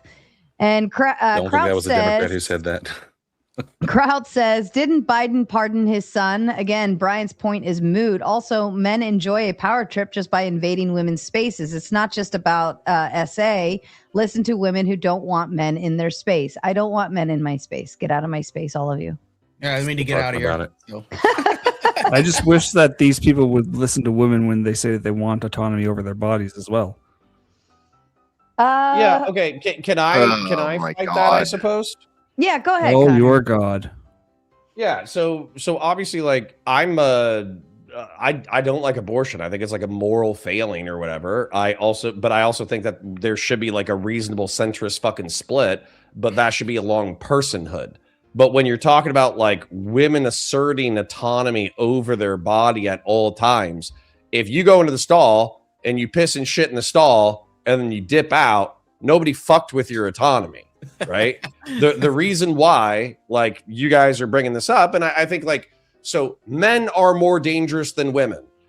That on average is true.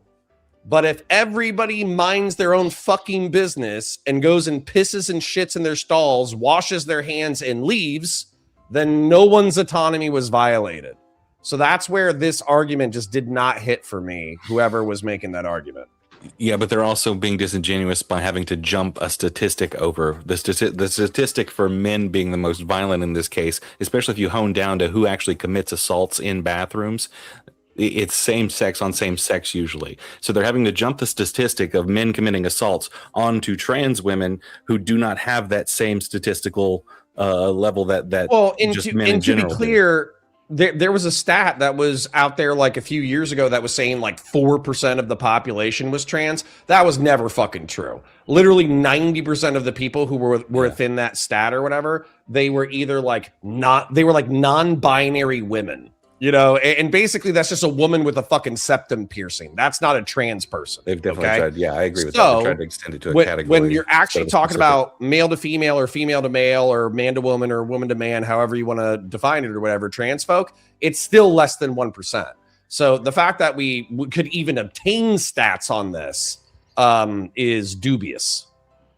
Okay, so you would agree that non-binary doesn't mean anything, correct?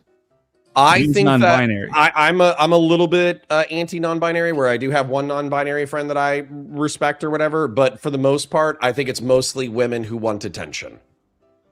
Yes, and you would agree that it is a mental health condition, so to speak. Yes, No, it's I just don't a know where you're gender going, but expression. yes.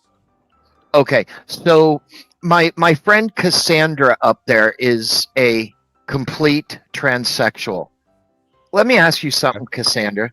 Do you consider yourself a man or a woman I am a man.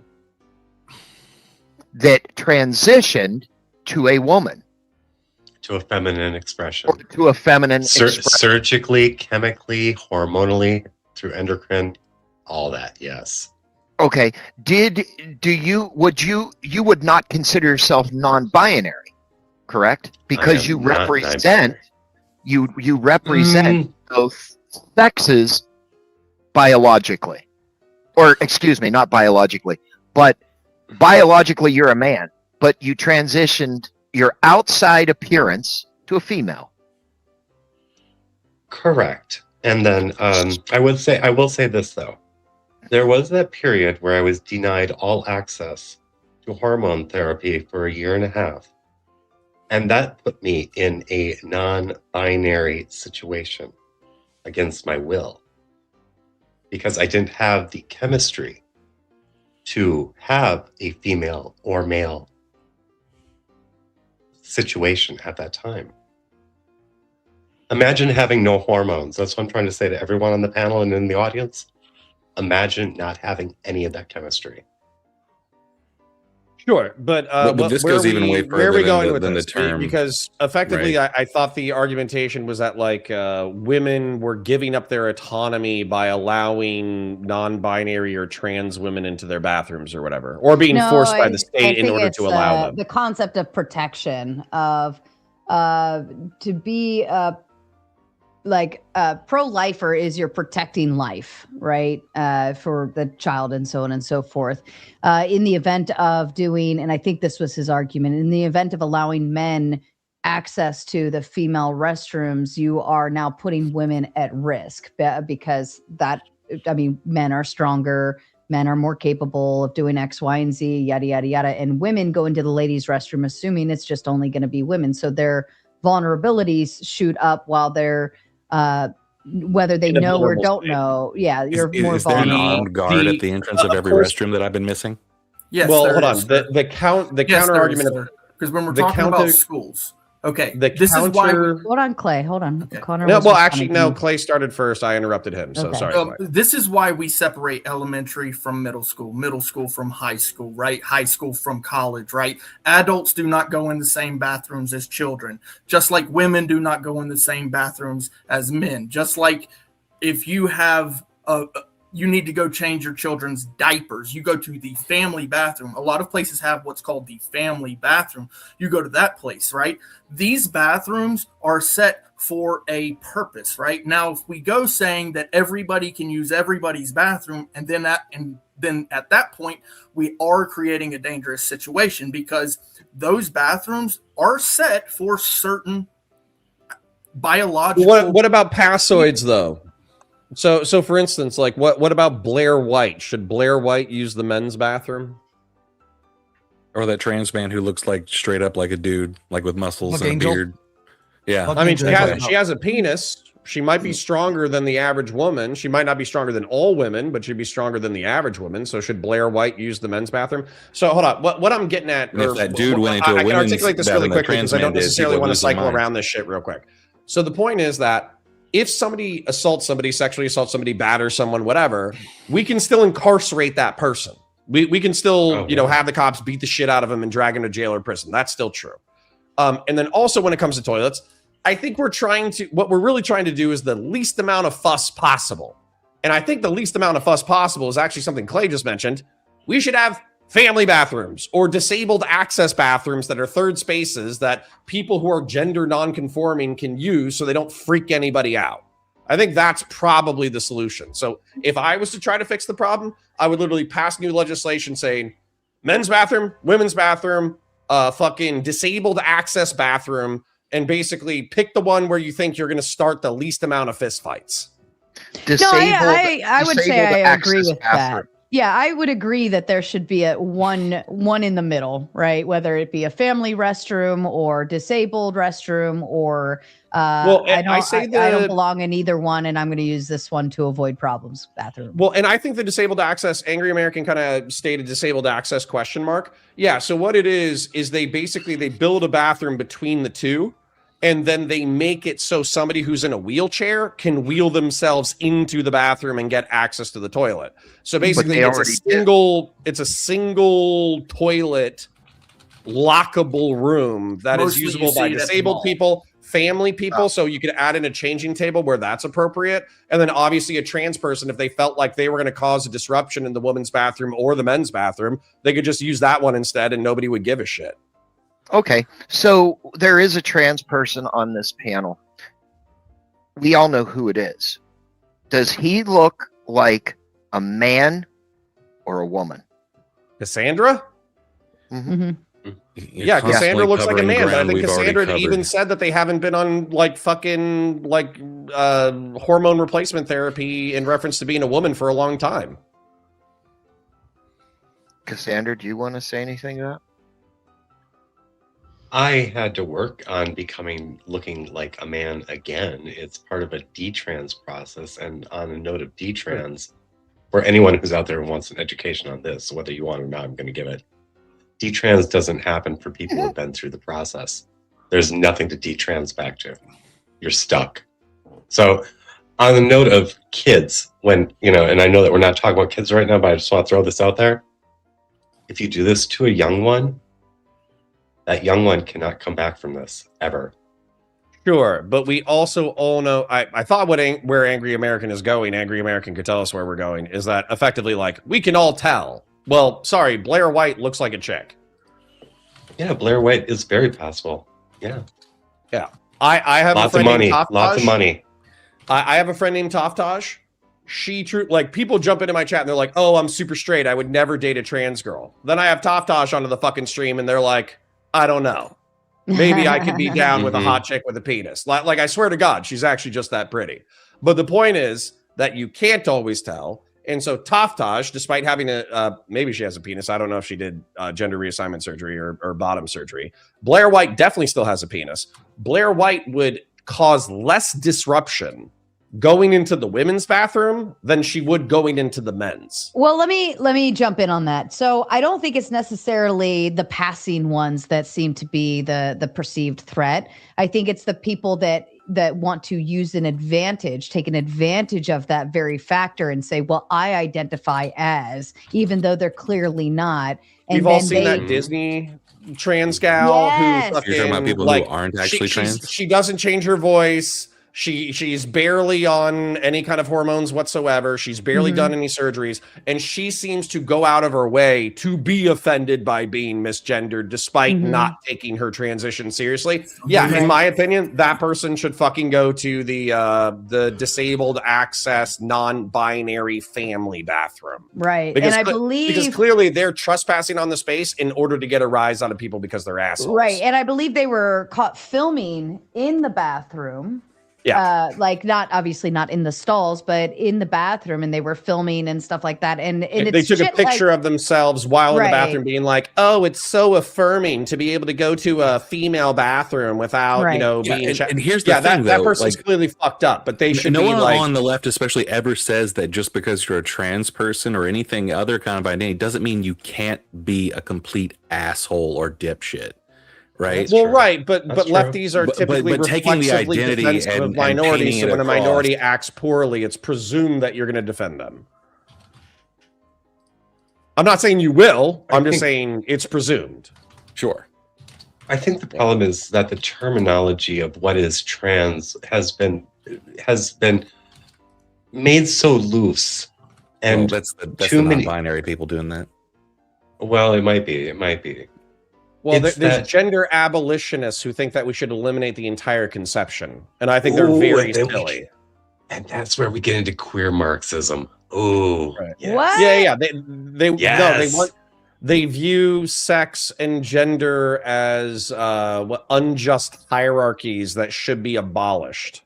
It causes inequities and oppression because it sets up power systems and power dynamics. It's not my testosterone that made me 6'4" and fucking grow a beard and all that bullshit. It's fucking, it's power imbalance. Yeah, but most of those people, number one, they were already insane to begin with. Number two, I feel like they were entertained on the internet from maybe 2019 to 2022.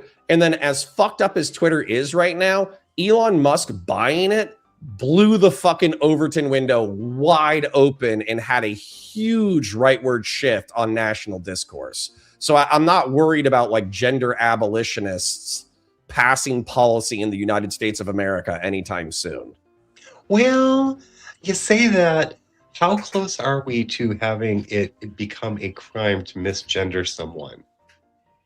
Once again, I feel like there was like a wave of hysteria in 2019 to 2022 where, for example, in New York, they had like gender discrimination as something that like you couldn't do in reference to housing policy. And they were like trying to compel that through some kind of speech shit. But I almost guarantee you that would have fucking fallen by the wayside with any First Amendment constitutional challenge. Yeah, you'll see that in Canada before you see it here. You'll see it in the Commonwealth in Europe. Commonwealth in Europe will 100% do shit like this. America, I think the First Amendment actually prevents it from happening. Is it still being entertained to the degree where it could eventually affect policy and law? What I expect, no bullshit. That's actually an interesting question. I expect that there's going to be a rightward pendulum swing that correlates with the Trump administration as it presently exists, but we're probably 5 to 7 years away from our next woke pendulum swing back. So we probably got like 3 to 5 years before we have to worry about that again. Yeah, I just want to say it's exhausting. It's exhausting. I don't want to do it again.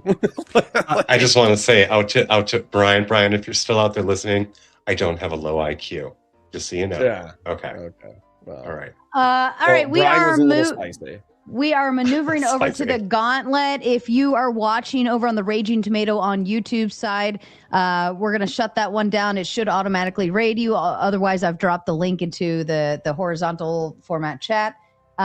So hang tight. We're going to shift you over. If you're watching on Kick, Twitch, Twitter, Insta, whatever, you have to come over to YouTube at the Gauntlet Debate, and we'll see you over there. Thank you so much. All right.